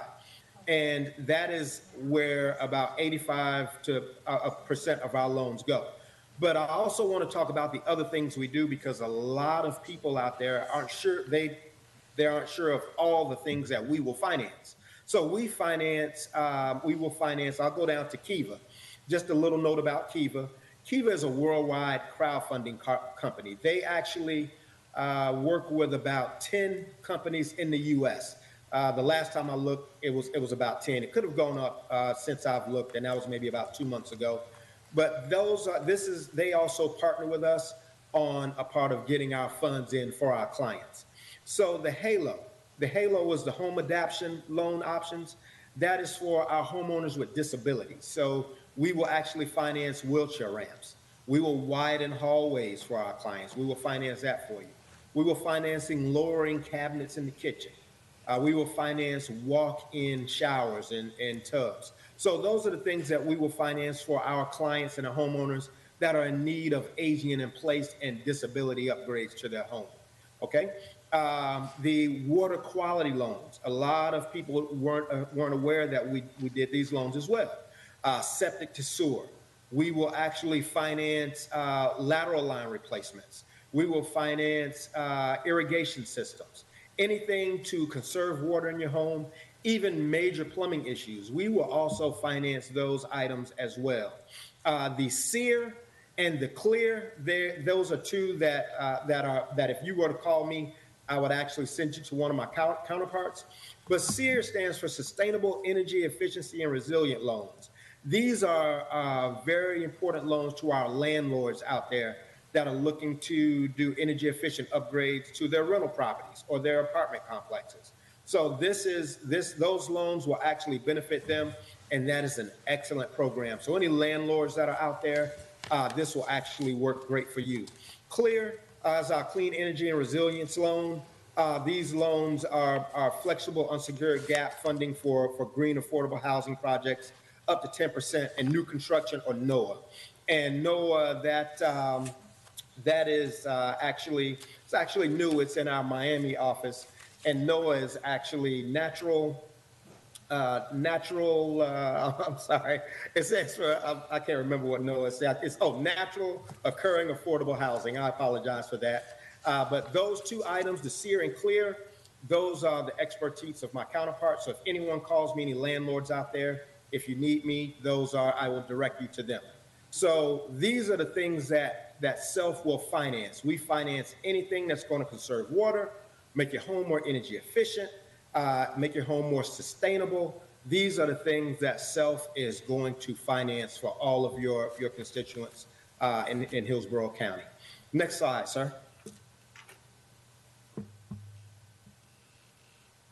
All right, so I want to talk about the numbers briefly. So over the last 3 years, we've lent over about $2 million just in Hillsborough County alone. All right, and a lot of people may look and say, well, that number's not that big. But if you think about it, the average air conditioner replacement is about $6,000 to $7,000. The average roof replacement is about $11,000. So if you look at the $2 million, you say, hey, that's a lot of loans, that's a lot of roofs, a lot of air conditioners. And that's what we pride ourselves in, is making sure that everyone has a new air conditioner, new roof, new windows. Because as we all know, living in Florida, an air conditioner, it isn't a luxury, it's a necessity. So to be able to help those elderly people, those people in low to moderate income areas, get a new air conditioner when their air conditioner is inoperable, that's our feel-good story. And one more thing about that $1.9 million I'd like to expand on are the contractors. So the local contractors in Hillsborough County, they actually are a huge part of that number. We are able to, those contractors, the small contractors, the two-man air conditioning companies, they're able to offer this financing free of charge, but they are also able to service the surrounding counties from Hillsborough County, which actually has bumped up their bottom line by tens to hundreds of thousands of dollars because they're able to finance that person that may not have the best credit or may not have the most money. They don't have to leave that client behind. They can send that client to us and we will finance that client for them. So it's a win-win for all of the people living in Hillsborough County, and it's a win for the contractors as well. So that's one thing that I love about SELF is that we are able to help that small contractor and those people that actually need the energy efficient upgrades for their home. The financial inclusion, this is something that is really big to us. You'll see those credit scores there. 27% of the people that were approved, their credit score was below 600. Okay, like I said before, I did 15 years in banking. I wouldn't approve anybody that had a 585 credit score for a $10,000 roof. It just does not happen. But since we have that proprietary underwriting formula that we use, we are able to fund those people that may not have the best credit, because those people, they deserve a new roof, they deserve a new air conditioner, they deserve new windows, they deserve to have conserved water as well. So that is why another reason why this program has been very instrumental to Hillsborough County. So it says below that, assisted 181 local families and 287 contractors. That number has actually gone up a little since this has been put together, but that is something that I love to share. We are helping a ton of families in Hillsborough County receive the assistance that they need in getting those energy efficient upgrades. Over to the right, you'll see a breakdown of the percentage of people that are actually using our program. And you'll see where it says women, veterans, seniors, fixed income, low to moderate income. But the one thing I definitely want you to notice is the default rate of 2%. People are saying, well, how are you able to finance these people and help these people with an unsecured loan? Are you guys losing your shirt? And the answer is no. That underwriting that we use, it's doing its job. You'll see 54% of the people that are financed are women, and the women may fall into those categories: veterans, seniors, fixed income, low to moderate income. We have programs to help all of those people. So some questions people may have: well, how do you come up with your interest rates? Well, we have our interest rates what we do is our mission is to find you the lowest interest rate possible. So we have different programs within our organization. So we have programs for women, we have programs for veterans, we have programs for disabled people, we have programs for seniors. And what we're going to do is our underwriters are going to find you the lowest interest rate possible. And that's another thing that we pride ourselves in. We make sure that those payments for our homeowners comfortably fit into their budget. And that's another reason why the default rate is only at 2%. So the other part of that is where the initial seed grant, that's the seed money that we received from the county, we were able to leverage that to a 6-to-1 margin, and we are grateful and thankful that Hillsborough County believed in us and believed in our mission and has partnered with us to ensure all the people in Hillsborough County are able to benefit from our program. And we are grateful big time. All right. So I'm going to hang around. If anybody has any questions, I will be more than happy to answer your questions at the end. So I thank you again. My phone number is 727-315-3223. Again, it's 727-315-3223. And my email address is robp@solarenergyloanfund.org. Thank you very much. Thank you very much. That was an excellent presentation. Yes. Thank you, Mr. Perry. Commissioners, the final part of our report will cover the commercial PACE assessed clean energy, known as CPACE. CPACE is a tool that can finance efficient and renewable energy improvements on commercial properties. Like other traditional real estate financing methods, CPACE uses borrowed capital to pay for the upfront costs associated with energy improvements. The capital is repaid over time via a voluntary special assessment. As a matter of background, the Board of County Commissioners had authorized CPACE as part of the previously approved PACE program. However, it was not widely utilized at the time, with only 6 self-reported assessments by Counterpoint Energy Solutions at the end of 2019. The board is not prohibited from authorizing a PACE program limited to commercial properties. Next slide. In response to Commissioner Overman's request for information on CPACE, we have invited Mr. Michael Yackey, Senior Vice President and Senior Counsel for Policy and Programs, Petros PACE Finance, here today to provide a brief overview of the program. Thank you, Mr. Yackey. You are introduced. Thank you very much, Frank, and thank you, members of the County Commissioner. I am honored to be here with you. I used to be your counterpart in California. I was a member of the Board of Supervisors, which does the same kind of work, and so I appreciate the time you've given me today. I also wanted to say to the folks itself and also to the previous speaker on the report on the African American programs that were going on. I'm a member of the U.S. Commission on Civil Rights. I've been for 16 years, and those programs are of great interest to me. But on commercial PACE, let's just get started really quickly. It's been around forever. Ben Franklin started the first assessment district in Philadelphia as a fire district. And there are 37,000 assessment districts nationwide, range from water and sewer, parks, sidewalks, and of course, PACE. We can go to the next slide. Next slide. Thank you. It's property-based financing for energy and water efficiency, renewable and wind resistance in Florida. It acts like an assessment on the property. It's funded, repaid over a long time horizon, 25, 30 years. The lien resides with the building, not the owner. It stays with the property. It doesn't accelerate. That has importance. We can talk about later, but unlike a mortgage where if you miss a payment, the entire amount becomes due, only the yearly payment is ever due if there is ever a foreclosure. There are cash flow benefits, operating expenses, stabilization periods for new construction, low risk, and for lack of a better word, there is 0 foreclosures on CPACE properties nationwide, including in the state of Florida. Next slide.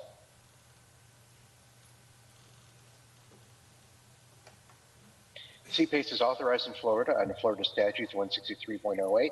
As you know, as you previously had a program here, local county and city governments across Florida have adopted this, including, as you can see from the list here, some of your neighbors in Barton, Orange, Osceola, et cetera. You can see all the folks who are here. Let's move on. Just to say, it's been around a while, and there are a lot of counties who adopted. So we can go to the next slide.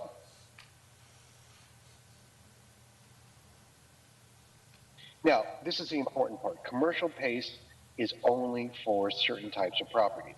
Commercial buildings only.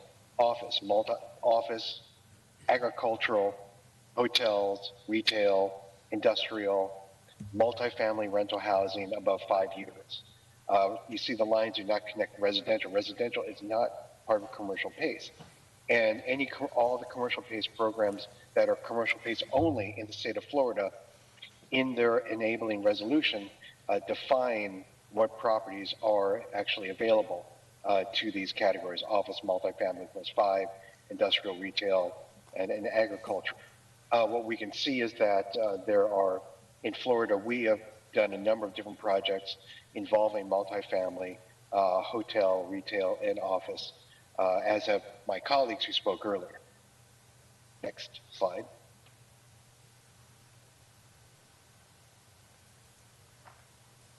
And one of the cool things about commercial PACE, it is a public-private partnership in which you give us permission to work within your bounds. But there's no government debt or funding at risk.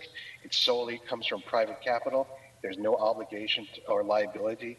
If a property owner does not repay, all the risk is transferred to us. There's no administrative burden to you. The PACE districts, you heard 2 of them earlier during public comment.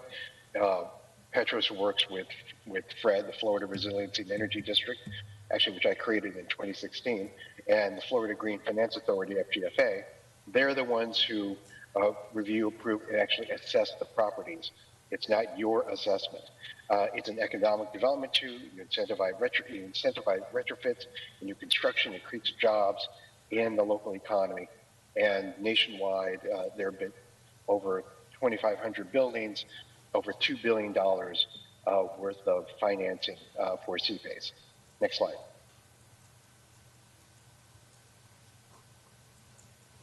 And finally, just I want to end on this. Frank told me to keep it under 5 minutes. I have 15 seconds left. One of the best practices that you have in commercial PACE, as you heard was referenced earlier today, is lender consent. Both Fred and FGFA require lender consent.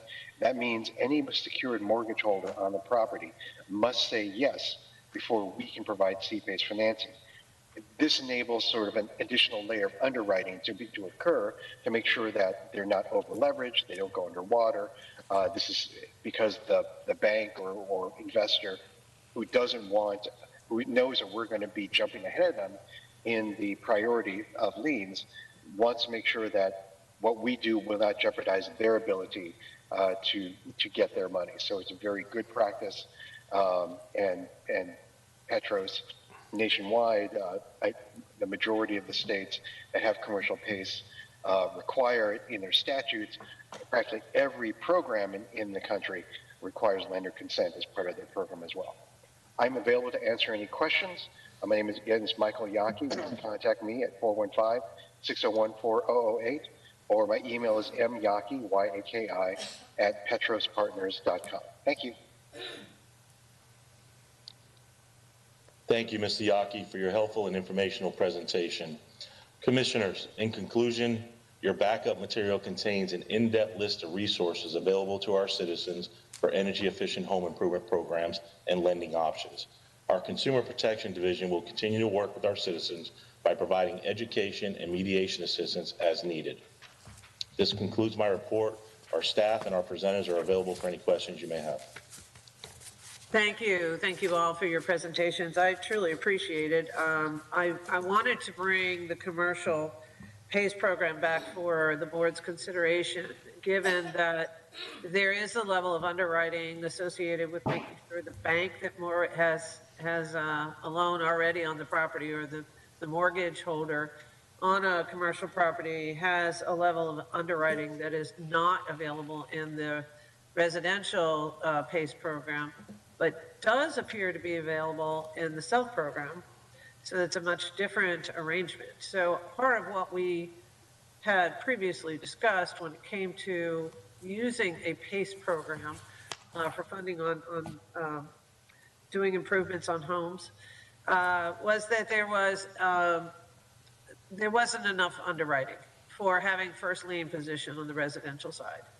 That raised the concern I had, as well as many of other commissioners had mentioned, of the loans actually being placed in a situation without the proper underwriting, making sure the ability to pay had been presented. The commercial PACE program requires the mortgage lender, it's my understanding, to review the document, review the amount of outstanding debt associated with the property and their ability to pay as part of their underwriting process. Is that accurate? I wanted to make sure that that is an accurate statement when it comes to the commercial PACE program. Chair Overman, this is Michael Yaki. To respond to your question, it is not only notice is required under the Florida statute. However, the Florida PACE districts that we belong to, the Florida Green Finance Authority and the Florida Resiliency and Energy District, both require all their CPACE program administrators to obtain lender consent. And so that is how we operate. You have the ability, if you so choose, to make that a requirement, but again, it's up to you. And I know that I have a couple of colleagues who testified earlier who had some objections to that, but it's ultimately up to you to decide. There are other states that do not have quote unquote lender consent in their statutes, like California, and many of the districts that offer CPACE there do require, as part of joining them, to have lender consent. And I appreciate the fact that they might delay the process, but it's the only reason why I would consider it in the first place. So, because I do believe that any lender situation should require a due diligence and underwriting. I am pleased to hear on the SELF program that it has focused in an area that oftentimes does not always prove easy to underwrite in our traditional banking situations, but they also tend to be, as we've shown from the report, the 2% default ratio is impressive. So obviously the due diligence that's being done there and the underwriting that's being done for those particular lending situations is working, and I'm pleased to see that. I don't see any hand raised. Commissioner Overman, I have my hand raised. I guess you're not, you have a different screen that you're looking at. Yeah, I apologize. I can see Commissioner Smith's, but go ahead, Commissioner Kemp.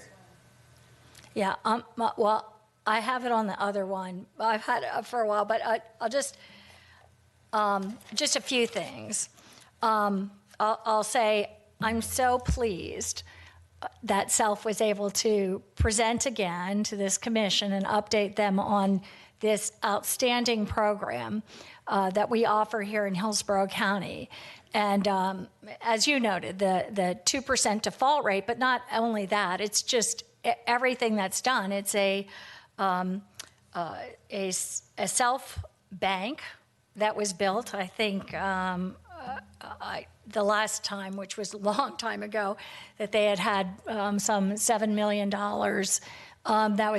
that is supported by churches, and sometimes there's been grants that have been made for them to support and continue this program with a repayment program with only a 2% default. But it's also one that provides to make sure that there are not the kind of contractors that are walking door to door ready to exploit people with the PACE program. And the problems exist with the PACE program and have been noted. There's only 3 states that allow for the PACE program, Florida being one of them. I have talked a lot about this in the past, so I won't go back on it except to say that the largest county in the nation, Los Angeles County, in 2020, which was one of the first counties to employ a PACE program under California law, discontinued the PACE program.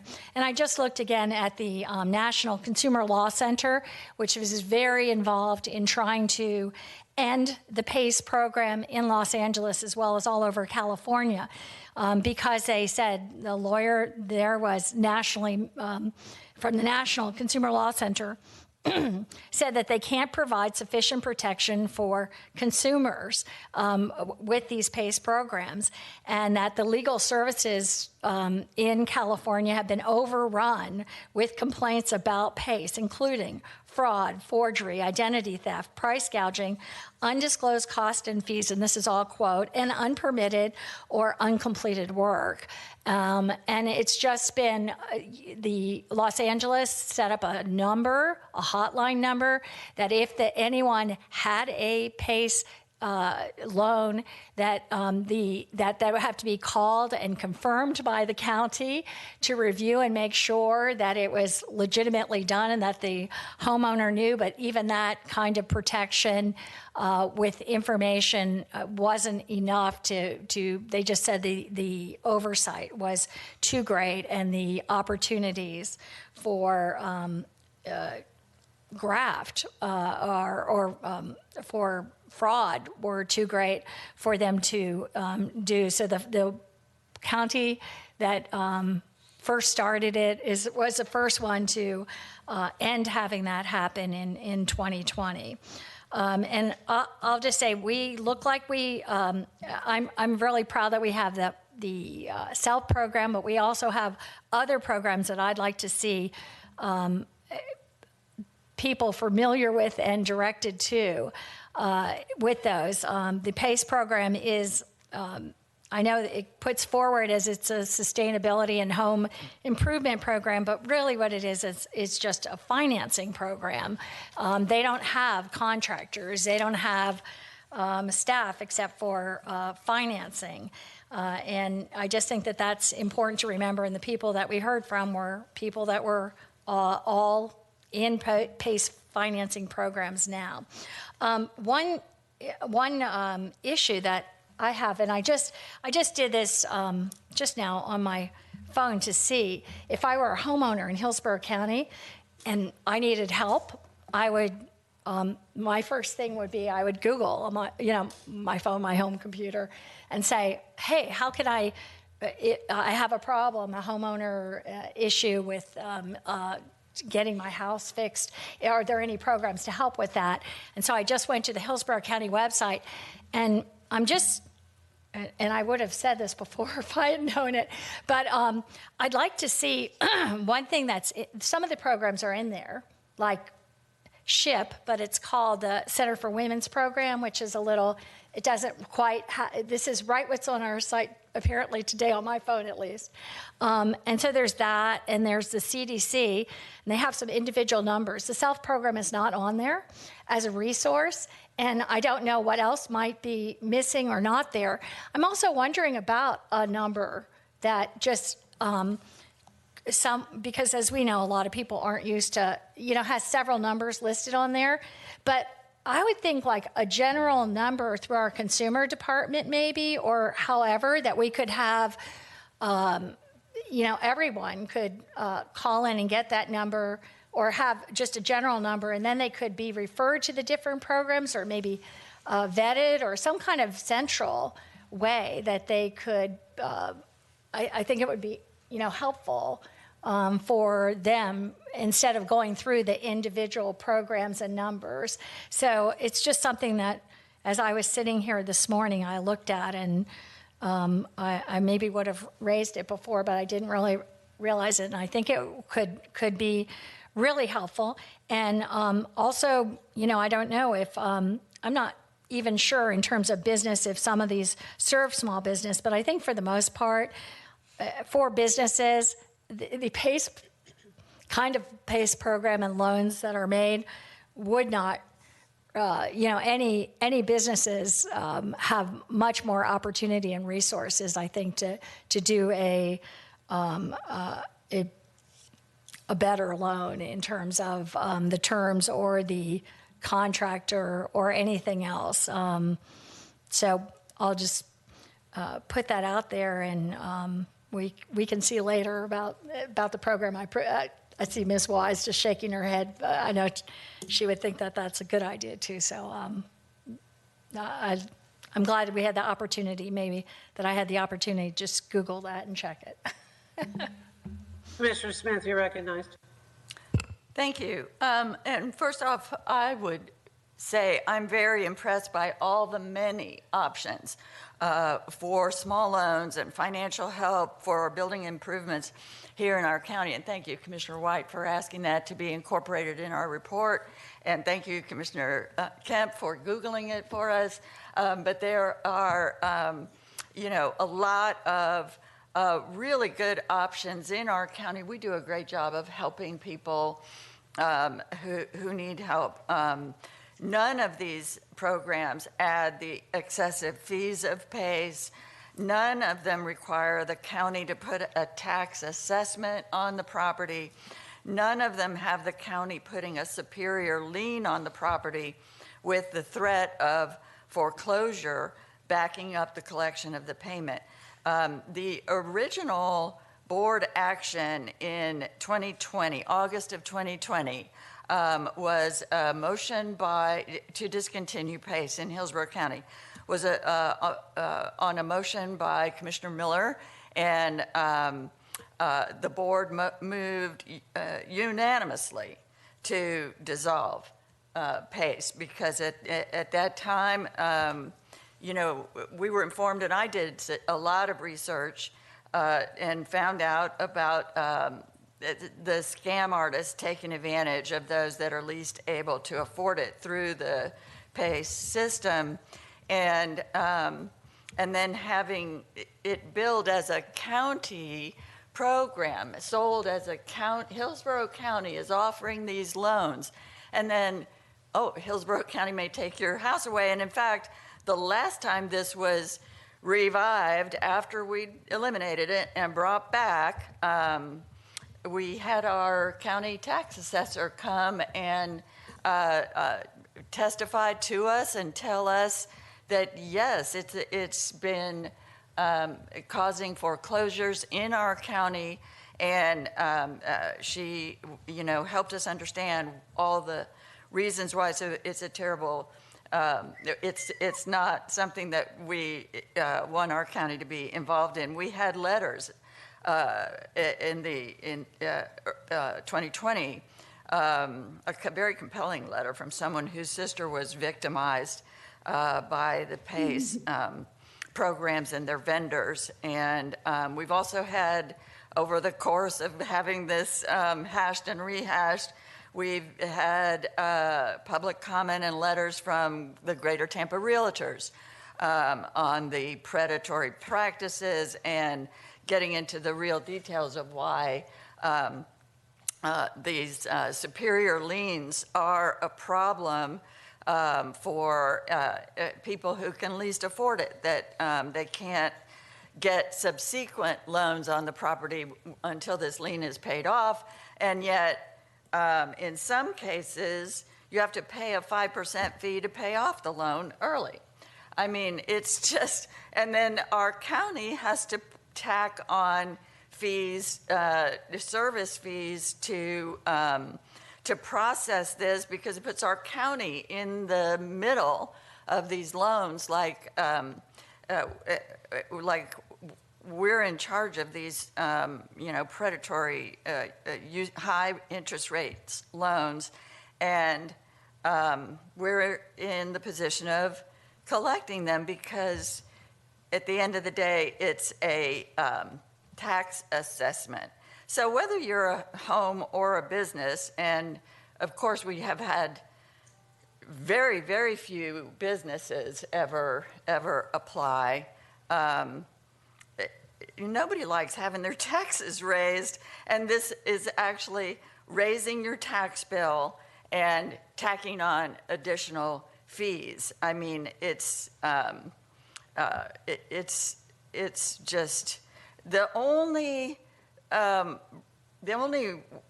business case that this would really suit the best would be a short-term flipper who is going to invest in buy some business and then make some improvements to the building, but have the county adding it on as taxes assessments, which then follow the property after it's flipped to the next guy. So the original flipper walks away with no consequences or loan payments, and leaves it stuck on the business behind, and it just drags down property values. It's not a good deal for the user. It's not something that our county should be engaged in. I've opposed these tax assessments for residential, for commercial, as well as we finally got rid of the tax assessment for the water impact fees that was benefiting the developers in the same way that this would benefit a flipper. So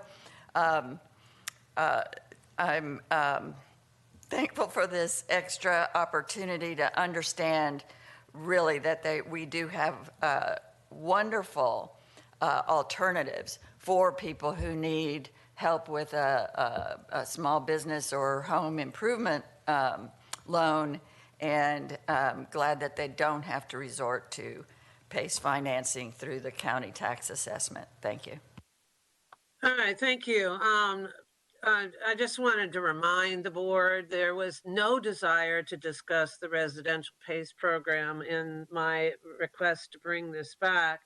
However, I'm hugely appreciative of the backup material and the presentation we've seen associated with the home repair programs that we do have that are going well. The only reason I wanted to bring this back is to show the differences between the residential and the commercial program, and to see if there were any opportunities, especially given that we have multifamily apartments in Hillsborough County that are in need of repairs, are causing a real problem, and whether or not this was an opportunity that we would consider for a commercial PACE program only. And that's what was on the agenda today, although we did add the other two items, and I appreciate that. So I'm going to recognize Commissioner Myers, but I would like for Mr. Yaki to address some of the things that he's heard that might imply that they are different or the same as they've been discussed regarding residential PACE. So I'll recognize you after I hear from Commissioner Myers. And thank you, Madam Chair. You just addressed a point of if PACE can go directly to the landlords. I mean, if they want to do business, they can enter into an agreement with the landlords with the number of units. But I want to point out, in looking at the presentation, and thank you so much, PACE, you had 54% for women, 52% for seniors, and 49% for fixed income. That is an underserved community, and I do have concerns when we talk about our underserved communities, and we want to focus on underserved communities. And we know when this report came back to us early this year regarding the residential, we had concerns, and I still have concerns today on this program, and I will not be supporting this program. I just want to put it out there. There's still too many issues that remains with PACE. Even on a commercial, you're targeting minority businesses that can experience some hiccups in the long terms. And also, our tax collector said it best when she reported back to us, and I'll stop there. Thank you so much. Okay, thank you very much. Those are very good concerns. The numbers that you were referring to were the programs, on the results under the SELF program, not the PACE program. But Mr. Yaki, could you clarify the differences between the residential and the commercial, and where it may be beneficial, even though it's not used very often? It may be beneficial to commercial lenders or commercial borrowers. So. Thank you very much, Madam Chair. And I certainly recognize and appreciate all the comments that were made about the concerns of residential PACE and predatory lending. It is something that the federal government is taking a look at, state governments are taking a look at. Commercial PACE has always been exempt from that. It's been exempt from that for a very simple reason. It is an arm's length deal. Lawyers are generally almost always involved, especially on new construction. This is something where, again, the issue of lender consent is really important because, as the chair said, when you're dealing with a commercial property that has lender consent, it's essentially being underwritten for three times. The first time was by the original lender. The second time is by the PACE capital provider, and then the third time is by the original lender again, trying to decide whether or not if the PACE financing, which will go in front of theirs, will impact their ability to receive their money and receive the value from their building. Commercial PACE improves the property value of buildings throughout the country. You are installing better energy efficiency, better water conservation. That is why states have been enacting commercial PACE throughout the country over the past 4 years. The states of Washington, 2 years, the states of Washington, Tennessee, Nevada, Hawaii have all enacted CPACE for one reason only. They understand that this is a way to help property owners achieve goals that they have. And resiliency has become even more important. Hurricane improvements, as you know, are eligible under the Florida statute. And at some point, we would hope that it would join the rest of the country and just overall do resiliency, because we see that if you're vulnerable to flooding, hurricanes, tornadoes, etc., being able to finance that additional cost through CPACE is important. It's also important to know that we don't use contractors. Again, you have property owners, developers who are really putting together this project, whether it's retrofitting a building or whether it's building a new building. They're using their people. We're just simply a form of financing that comes in and helps them achieve the goals of the statute in terms of energy and water conservation. We don't pick them, the contractors. We don't tell them what to do. We're not involved in that. It's very different from the way residential operates. And again, if you want a program that has the backstop against a small business going underwater, the best way to do it is to make sure that you have lender consent, because 9 times out of 10 or 99 times out of 10 they'll have a mortgage on their building already, and that mortgagee will have the ability, for whatever reason, not just financial, whatever reason, to say no, and we can't do it. And that's probably one of the reasons why you haven't seen that much in the Tampa area prior to the time you close it, because lender consent is a very big break on how much you can actually do. Notwithstanding, I will say this: in the past 2 years, during the time you were about to close your program and thereafter, there's been a lot of interest from hotel owners, from multifamily developers and others to utilize CPACE in the Hillsborough area. My company and the other companies I know have at least 2 to 3 potential projects available. Now, again, it all depends on whether the ultimate lender will say yes or no, but the ability to authorize it here and let us go forward and try and make these happen, it doesn't, again, let me just say this: there have been 0 foreclosures on commercial PACE across the country, over 2,000 projects in 31 states across the country. We understand the concerns that people have.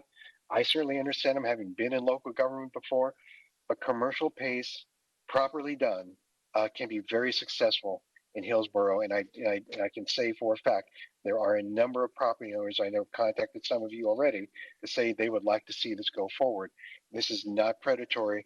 It's not subject to any federal regulatory proceeding. It doesn't. We don't send out our contractors. This is an arm's length commercial deal with lawyers, accountants, and everyone else, title companies that drive you all crazy. All of us crazy when we try and complete a transaction that are part of this. And again, unless the lenders or lenders say yes, we don't go forward. Excellent. Thank you very much. Are there any other board questions? Comments? Well, I realize there is a difference, and that's part of the reason why I wanted to only bring that topic back. I wasn't interested in actually addressing the residential end.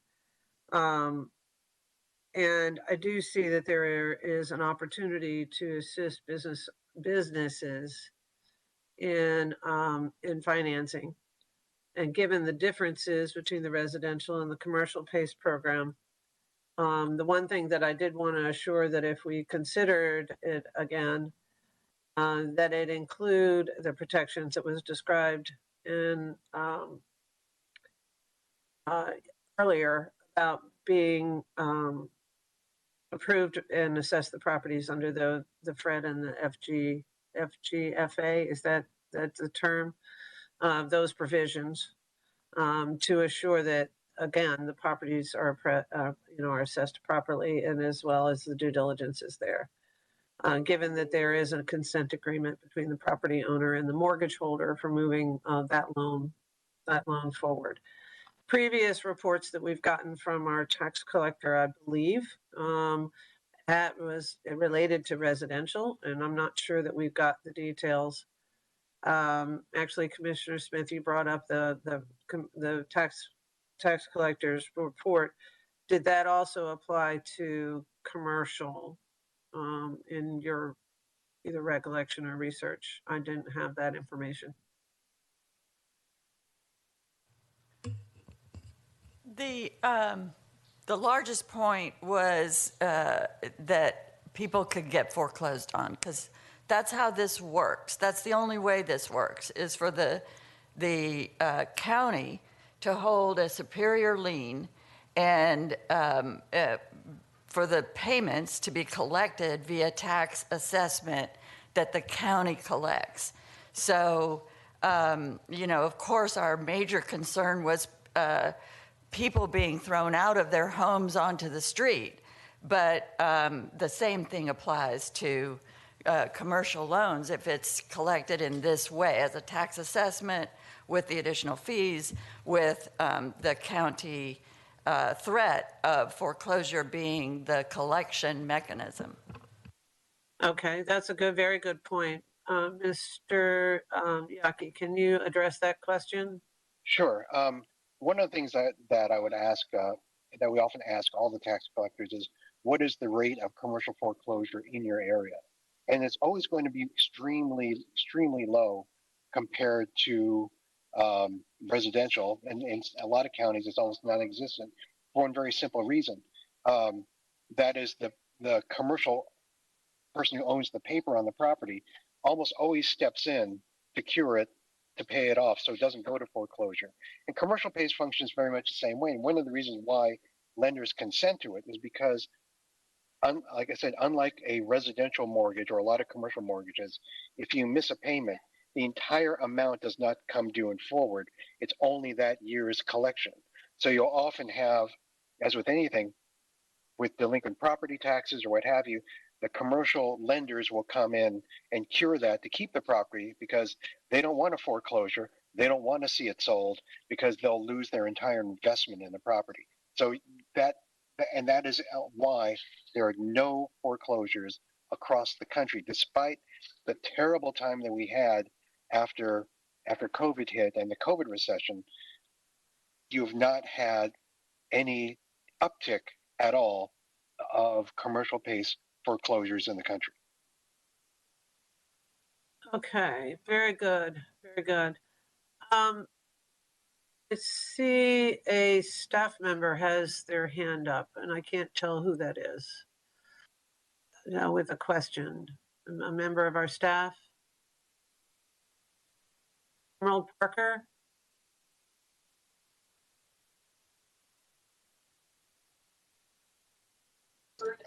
Emerald, can you hear us?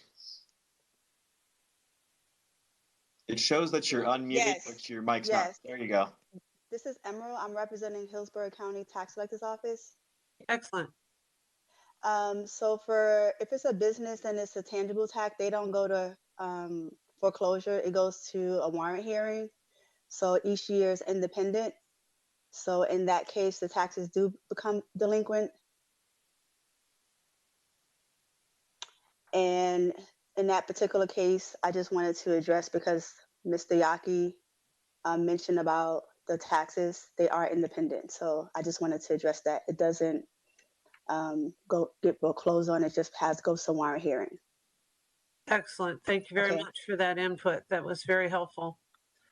Okay, thank you. I think that part of the reason why I wanted to bring it back is I knew that this was very different than the residential situation. It's a very different tool when it comes to commercial. And it is a lending vehicle, just as we've done with other programs that can help a business owner manage the cost of maintaining their building and keeping it safe and becoming more energy efficient, whether that be air conditioning units or roofs or any of the improvements that are necessary to maintain a building. And that becomes really important when it comes to multifamily housing and those projects that I want to make sure stay safe so that we have the ability to retain the units that we need in Hillsborough County and not have them go into a situation where they go into decline and we're offering substandard housing for those that want to live here. We have several properties in the area that are at that stage where financing could become an opportunity. So with that, I'm going to move that we consider bringing back, ask staff to bring back and work with the PACE program to see if it's possible to adopt a commercial PACE program that has zero administrative burden using FRED and FGFA that would require review, approval, and assessment of the properties, hearing that we recognize that would not be something that would actually result in foreclosure should the owner actually miss payment for consideration at a future date. Thank you. So we have a motion on the floor by our chair, Commissioner Overman, passing the gavel to me. Thank you. Let's see if we have a second. Checking for a second. Motion dies for lack of a second. Commissioner Overman, the gavel goes back to you. Thank you. Okay, so I hear the board and just wanted to make sure that we understood the differences in the program. I appreciate everyone's time. Mr. Strom, that was very helpful to bring the list of all the housing services. I think the other thing that I would like to ask staff to do is to, and I don't know if this requires a motion, but the list that Commissioner White asked for, that provides a long list of the various different programs we have for homeowners to tap into the various different resources available to help maintain their properties, some of which is federally and some of it is locally funded, be very clearly listed on our website so that each of the wonderful programs and partners that we have in the area of housing, home repair, and the local resources, both the county and the federal levels, are listed where residents can actually find it, and make sure it's as comprehensive as this list. I will suggest to you, it's the first time I've seen a list where it's all on there, and it's very good. So thank you very much. We're putting a lot of effort there, and I'm glad to see that we have that information available to our residents. So we'll work with communications to see if they can get that on there. Commissioner, we'll continue to work with communications to make sure that information gets to our public. Perfect, perfect. Thank you so very much. Yes, ma'am. And seeing no other items on this issue, we can move on to the next item, which is D1. Ms. Wise? Yes, my apologies. The next item is D1. This is a public hearing to consider enactment of an ordinance relating to the termination of residential leases and requiring notice for certain residential rent increases. Nancy Takamori is here for this item, and this is a public hearing, and there are several who are signed up to speak. Excellent, thank you. Ms. Takamori, you're recognized. Good morning. Nancy Takamori, County Attorney's Office. This is a public hearing to consider adoption of an ordinance pertaining to certain notice provisions relating to residential tenancies in unincorporated Hillsborough County. The proposed ordinance does two things. First, for termination of residential tenancies without a specific duration, it requires a notification period of 30 days where rent is payable monthly and 60 days where rent is payable in periods longer than monthly. The second thing that this proposed ordinance does is require that for residential rent increases of more than 5%, where there is a lease for a specific term, the landlord must provide the tenant with at least 60 days written notice. For your information, the City of Tampa adopted a very similar ordinance in May of this year. The effective date of this proposed ordinance is August 8th. However, there's a built-in grace period where no penalties will be assessed for conduct occurring prior to October 1st. Again, this is a public hearing. It has been properly noticed, and I'm available for questions. Thank you. Thank you very, very much. Get my screen back on, my apologies. As we know, we have had a real issue associated with housing and availability of housing. And it is critically important that individuals have enough time to adjust to their circumstance, whether that be the landlord needing to raise or feeling the need to raise their rent, or the tenant feeling the need to possibly have to make a decision that they can't afford the rent that they have right then, and may need to move. But either way, given that we have such a very low inventory of housing available for relocation to make choices on, having the ability to address time is of value. I met with United Way yesterday, and they had indicated that the case management they provide to all of our nonprofits that are in the area of housing assistance and housing support would truly appreciate having a little more time. Frequently, our tenants that are found in a situation where they are not going to have their rent renewed or their lease renewed, or that their rent is going to increase to a level that is unaffordable for them. They have very limited time to make the decision or to find another place to live. Under the circumstances, it is becoming incredibly difficult for people to find a place. And then ultimately, we end up with families that are potentially homeless for a period of time. That then has a direct impact on children and their ability to go to school, learn, and stay healthy. So giving residents a little more time, giving landlords the ability to provide notice so that they can make the choices that they make. These provisions does provide for a notification of 30 days where the leases were being paid monthly. So it technically will encourage longer term leases.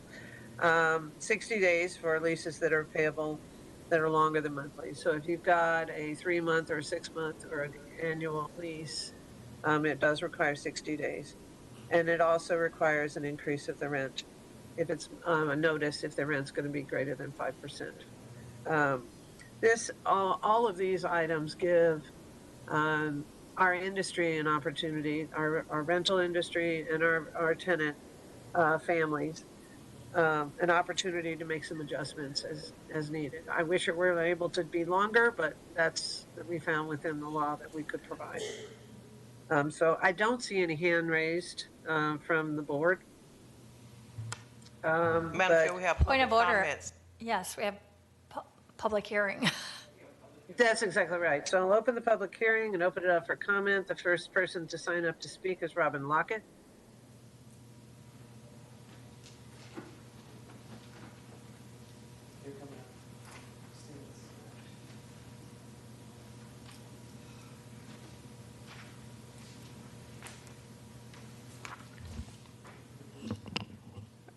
Good morning. This is different, but good morning. My name is Robin Lockett. I'm with Florida Rising. First, I'd like to thank Commissioner Smith, Commissioner Cohen, and Commissioner Overman for meeting with Florida Rising. We sent letters out to all the all the commissioners, wrong place, and received feedback, and we had a thorough conversation in regards to what the letters were pertaining to. We will be reaching out again, so we look forward to speaking with everybody. I am here to speak on D1, item D1. I am in full support of it. I think anything that can be done to help tenants in this day and age is very important. I do think that it can go further.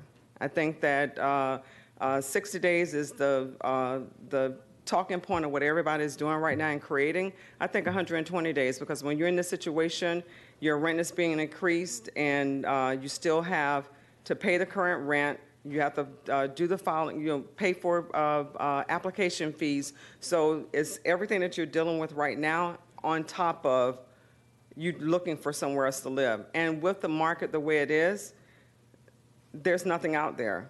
So a person would, if the rent increases 5%, it would give them an opportunity, over 5%, I'm sorry, it would provide them an opportunity to be able to, get situated and look for somewhere else, I'm sorry, I'm all over the place.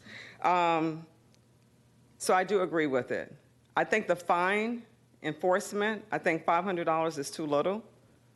I think the fine should be a stiffer fine to make a landlord or whoever think twice about doing this or going against the ordinance that you create. So I think you have an opportunity to really put a stern fine in there if it is, if they do go against it. We are pushing, because of the housing crisis, we are pushing rent stabilization. We have been down to City Council pushing it, putting it on the ballot. As everybody knows, they have done it. So we're in the process of getting the wording together. In this date and time, it's a year. In this date and time, we're fighting against greed. In this date and time, when you're fighting against greed, there has to be some type of regulations put in place to stop it, because people continue to go on with it. So we appreciate all the money that's going towards rental assistance, but we're just fueling the landlords and the developers. and they continue to raise it. So I look forward again, look forward again to speaking with everyone, having a thorough conversation with you. Thank you.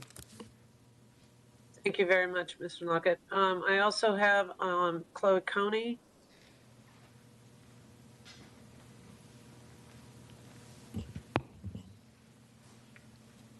Good morning, County Commissioners. I'm Chloe Coney, a woman that wears many hats. First, I've been raised here in Tampa all of my life, and I think most of you know that working 50 years, I can't retire. The 30 years has been in housing and economic development, so I'm a seasoned practitioner, okay? As Robin Lockett liked to say, and I've been working with her organization and going down to City Council too, she likes to say that there's many pieces to the puzzle. And if we're going to do a comprehensive housing project, we really got to put all these pieces together. I know, County Commissioners, that all of you hear the cries of the people. I get the calls too. And we have nowhere to refer people for affordable housing. So we know we're in a housing crisis. I invited my mentor, Steve Gaudet, in January when we did a Legacy of the Wall. He is president of Coalition of Nonprofit Housing and Economic Development in Washington, D.C. His organization consists of over 80 nonprofits and 40 for-profit, mission-driven organizations. And they have a $150 million housing trust fund to help address their housing needs. First, I want to thank the county commissioners for creating our housing trust fund. And I would like to say that one day maybe we can have $150 million in our trust fund. But thank you for doing that. But I really want us to look at preservation, because we have many apartments now that after the tax credits of 30 or 40 years are over, we need to be able to preserve those as affordable. And one thing they did in DC, they allowed to do co-op or tenants to purchase those apartments to keep it affordable. Again, I want to thank you, County Commissioners, for your awesome housing director, Cheryl Howard. I know you have been allowing nonprofits to purchase some of the apartments that will keep it affordable. So please keep preservation on your agenda. And I'm currently working on housing development projects because workforce and housing go hand in hand. I'm asking that we continue to put more money into training for workforce, because my greatest concern is when the federal or you or the city or the county rent assistance money is no longer there. If we have not equipped the people with high-paying jobs, they will not be able to afford the rent. We will truly be in an emergency. So I want to put that at the forefront. We need to make sure that we get our residents involved. So thank y'all so much for allowing me to come here to talk. Anytime you need my help, please call me. Thank you again. Thank you, Ms. Coney. I don't have any other on the list, the last list I received. Are there any others, persons that wish to speak during this public hearing? I'm not seeing any other lists or any other names being mentioned, so I'll move on and we'll close the public hearing and open it up for discussion. Commissioner Smith, you're recognized. Thank you. And I want to thank Ms. Lockett of Florida Rising and Chloe Coney of the CDC and the Urban Enterprise Center for coming down today and speaking. We all recognize that you all are in the trenches, actually working to provide help to our citizens who are most in need of help. And I welcome your participation in, and I know we all do, in your involvement and engagement in helping to find solutions and inform us of what you're seeing and out in the community. We all know rising rents and housing costs have become a crisis, and a crisis on top of a crisis in our community. And one major driver of this crisis, of course, is the large corporate investors that are even from out of town, even from out of state, even from out of the country, Canadian company that is buying up property and renting them out absentee even, and monopolizing housing costs and rising rents with no care. So I'm hoping that as we continue working on this, we can look to targeting that piece of the housing market. We are limited by the state in what we can do in this, but the ordinance in front of us today, with a lot of work by our county attorneys, is a really good first step. And it helps us start with things that our county attorneys have thoroughly vetted, that will not invite a challenge, and get things in place immediately to provide real help. But I look forward to continuing to work to see whether we can incorporate, some of the other suggestions we heard today, and even look further into other help that we can provide to people struggling with their housing costs. I'm going to suggest an amendment to the ordinance that's in front of us today, and so I think what I'll do is try to make a motion to pass the ordinance with this amendment and see together, because it's a very small amendment that I worked hard on with the county attorney's office really worked hard with me on this idea. And it's just one suggestion that could bolster the protections in this ordinance that the ordinance provides to tenants. And I've been advised that it's just such a minor change that it wouldn't require renoticing the ordinance. So as you know, the ordinance requires a 60-day notice of rent increases of more than 5%. But in addition to base rent increases, tenants may face increases in the fees and costs that they are required to pay, such as pet fees, parking fees, even laundry fees, all kinds of fees that are piled on in addition to the basic rent. And increasing these fees can be quite substantial. So that when the tenant is notified that, okay, the rent is going up, it would be good if they also were notified of any of these fee increases as well that might impact their whole overall decision of whether they can afford the 5% or up to the 5% rent increase, even if, say, their pet fee is going up from $100 to $200, or any of the other fees are increased. So when at the time that they're renewing the lease. So I suggest a minor amendment to do that. Some of the rental complexes have several additional fees. So specifically, I would propose passing this ordinance with this amendment at the end of line 99 to just add the following sentence. The written notice shall include notice of all fees and costs to be paid by the tenant during the new rental term. So that's my motion for this. Second. Pass this with that amendment. I have a motion and a second. Thank you very much. And Commissioner Kemp, you're recognized. Thank you. And I just wanted to also say thank you to the speakers who came forward. I know that both of you advocate and do hard work in the community, and we certainly have a crisis at this time.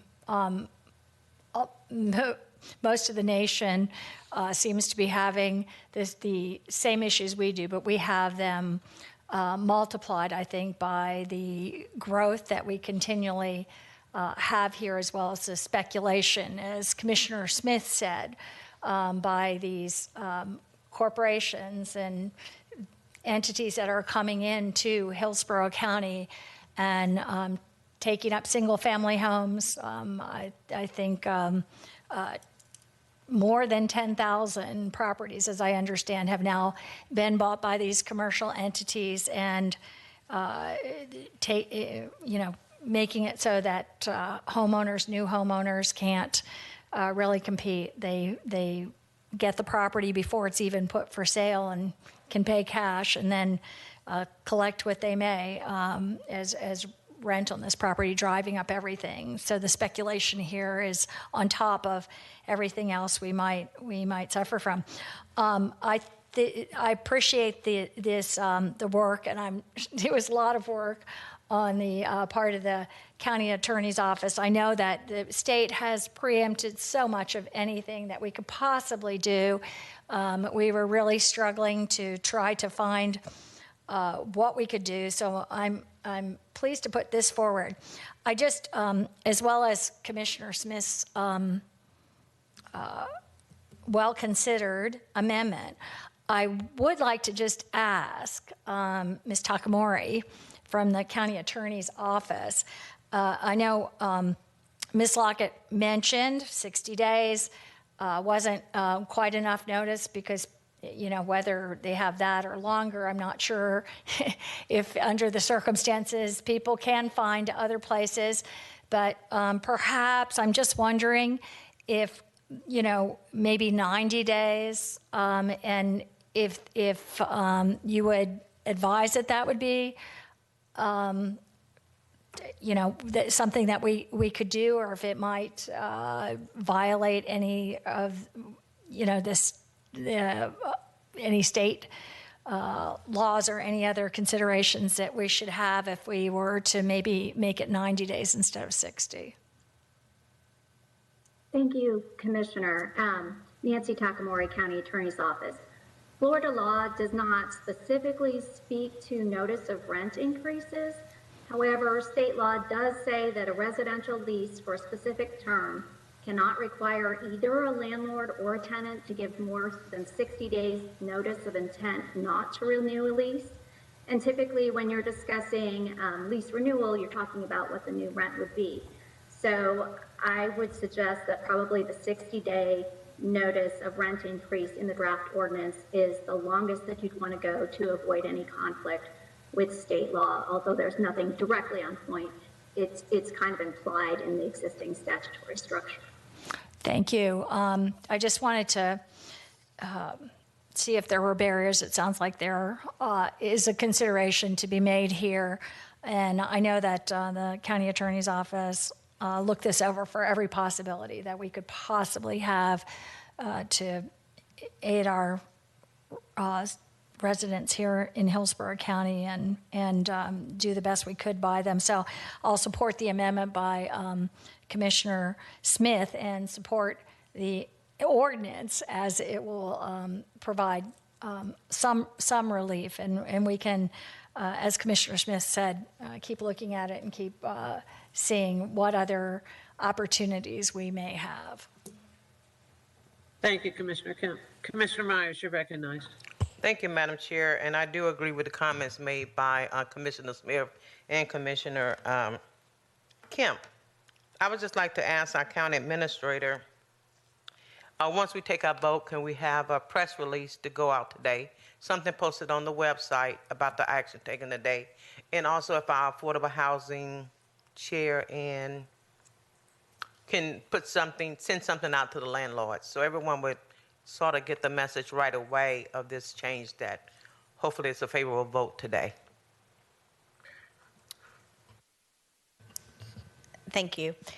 We have a whole campaign planned to get this word out because we want the words to get out to the landlords as well as to the tenants that this is going to be available. So we have part of it is going to be social media, part of it is going to be news releases and various newsroom stories. I think you're aware, maybe those of you who are on the HART board too, that the Tenant Bill of Rights is part of what's going to be on the HART buses and part of the message, and also information available. So we plan to get the word out in various ways. Like your plan. Thank you so much. Thank you, Commissioner Myers. And I, as the chair of Affordable Housing, am more than willing to send. Madam Chair, I have my hand raised. I'm not sure why you're not able to see that. It, but please go ahead. I was going to ask if I could be recognized after we dispose of the motion rather than before. Oh, okay. Thanks. Thank you. I don't see your hand though. I don't know what's going on, but I appreciate it and I will call you. You know what? We have different, we have a different, we have multiple systems at work here. Sorry about that.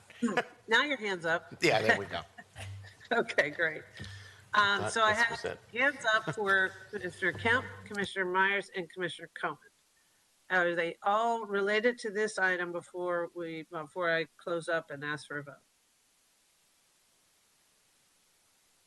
Okay, I'm going to assume we've all had our say.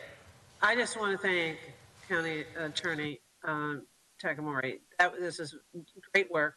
Thank you very, very, very much. I know you did yeoman's work on this one and to make sure that we could get this in and do it rather quickly. I do look forward to getting this out to the public as quickly as possible, assuming this passes. To make sure that landlords and tenants are both aware of it. And I do like the idea of partnering it with our Tenant Bill of Rights to make sure that everyone knows. Our goal here is to make sure that we stabilize a community that's in crisis right now and do what we can as a community, both tenants and landlords, to assure that we're being the best county in the state of Florida to live in. We've got a lot of good things happening, but this is an area that we must address. And part of the reason why it's so urgent to do it right now is that we have historically, and we've done a wonderful job of partnering with our nonprofits at getting emergency rental assistance dollars out there, as well as home stabilization, case management support to help people get relocated when they've gotten a very short notice that rents were going to change or that they were not going to be renewed. Those funds are not unlimited. And it's very likely that next spring we will find ourselves in a much different situation we are now about being able to help people. And so having the ability to sort of level that playing field and make sure that everybody has adequate time to adjust to the market pressures we see is important. Something else that has been observed of late, I saw a local economist or an economist speak regarding our local markets, addressing the issue of institutional owned properties and those institutional property owners that are coming in and buying properties. When the Fed raised the interest rates, Wall Street pays very close attention to that. And the large companies that are coming in and buying real estate are using that based on borrowed dollars, have slowed their interest in purchasing real estate. Hopefully that will impact positively our ability to allow homeowners in Hillsborough County to acquire the homes that are for sale, those that are new properties that are being built. But what we're seeing is that there is very limited existing properties that are going onto the market because interest rates have gotten so high and property values have gotten so high. So existing homeowners that are selling their homes are not really ready to do so because prices are at the level. This will help achieve help with some, not only improving our tenants' situation for rental properties, but could potentially pay some dividends on being able to have some properties then move to home ownership, whereas they're in a rental situation at the moment. So I'm looking forward to seeing action here. With that, I see Commissioner Myers' hands up and Commissioner Cohen's hands up. Did you want to speak before we dispose of this motion? And it's no, absolutely not. Let me take my hand down. Thank you. And I'd like to speak after. Thanks. Okay, great. So with that, we'll entertain the motion and take a vote with the motion, the ordinance as it stands with the amendments that have been proposed by Commissioner Smith. Please take a roll call vote. Overman? Yes. Cohen? Yes. Hagan? Yes. Kemp? Yes. Myers? Yes. Smith? Yes. White? Commissioner White? All right, thank you. Motion carried 6-0. Excellent. Thank you very much, Board. I truly appreciate this. It's an important process for us to move that forward. Commissioner Cohen, you're recognized. Thank you very much, Madam Chair, and I will be brief. Ms. Lockett earlier mentioned the meetings that she had with some of us, and during the meeting that I had with Florida Rising, or it was actually after the meeting, she sent me some information with a lot of other ideas about things that we could do to ameliorate some of the problems that are facing renters in our community. And as Commissioner Kemp said and alluded to earlier, we really are so constrained by preemption that in a lot of these areas, it's very, very difficult for us to take action. But one of the things that Florida Rising suggested was establishing an Office of Tenant Advocacy. And what was interesting about the timing of our meeting was that it was within a day or two of Cheryl Howell's presentation to us and the announcement of her new position as an assistant county administrator for equity and access. And it occurred to me that an Office of Tenant Advocacy would be an excellent component of that equity office, and that perhaps this is something that we can look at. I know that you're looking at Madam Administrator, at what functions that office is going to provide, and it seems to me this type of a program would be really right in their wheelhouse. I know that this suggestion is being made after you've presented your recommended budget for next year, but I still think it's worth considering how we can integrate that into that office's functions, because that is something that we could do that I think the state does not have any control over. And that's all. Excellent, excellent recommendation. I'm very glad you brought that up. Commissioner, I'm sorry, Ms. Weiss, did you have any comments or that you'd like to respond to? No, we will consider that. Okay, great. Commissioner Smith, you're recognized. Just to say, I think that's an excellent idea, and I would support that completely. I see also here, Commissioner Overman, a lot of head nodding that you're unable to see. Thank you. That's something that I think we'll be able to incorporate. I truly appreciate that. I do agree that the direction we've been going and getting closer to that, incorporating elements of that will be incredibly valuable in coordinating the housing services and the resources to stabilize our housing. Commissioner Myers, your hand's up. Okay, so, okay, excellent. All right, with that, do we need a motion to that effect, or is that just a request for staff to bring back a report on how that can be incorporated into? I think we could just put it down as a future item, and I'm sure that the administrator will get back to us on it. Okay, perfect. All right, Ms. Wise.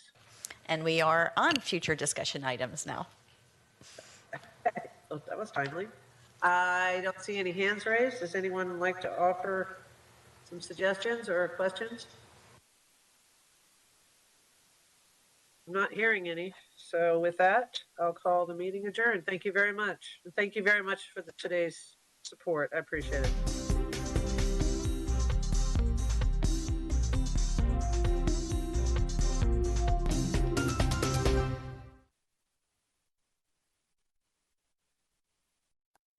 To some of the discrimination in the past. And I would like to just take this opportunity to mention to the board and the administration that, we have an item coming up on our next board agenda about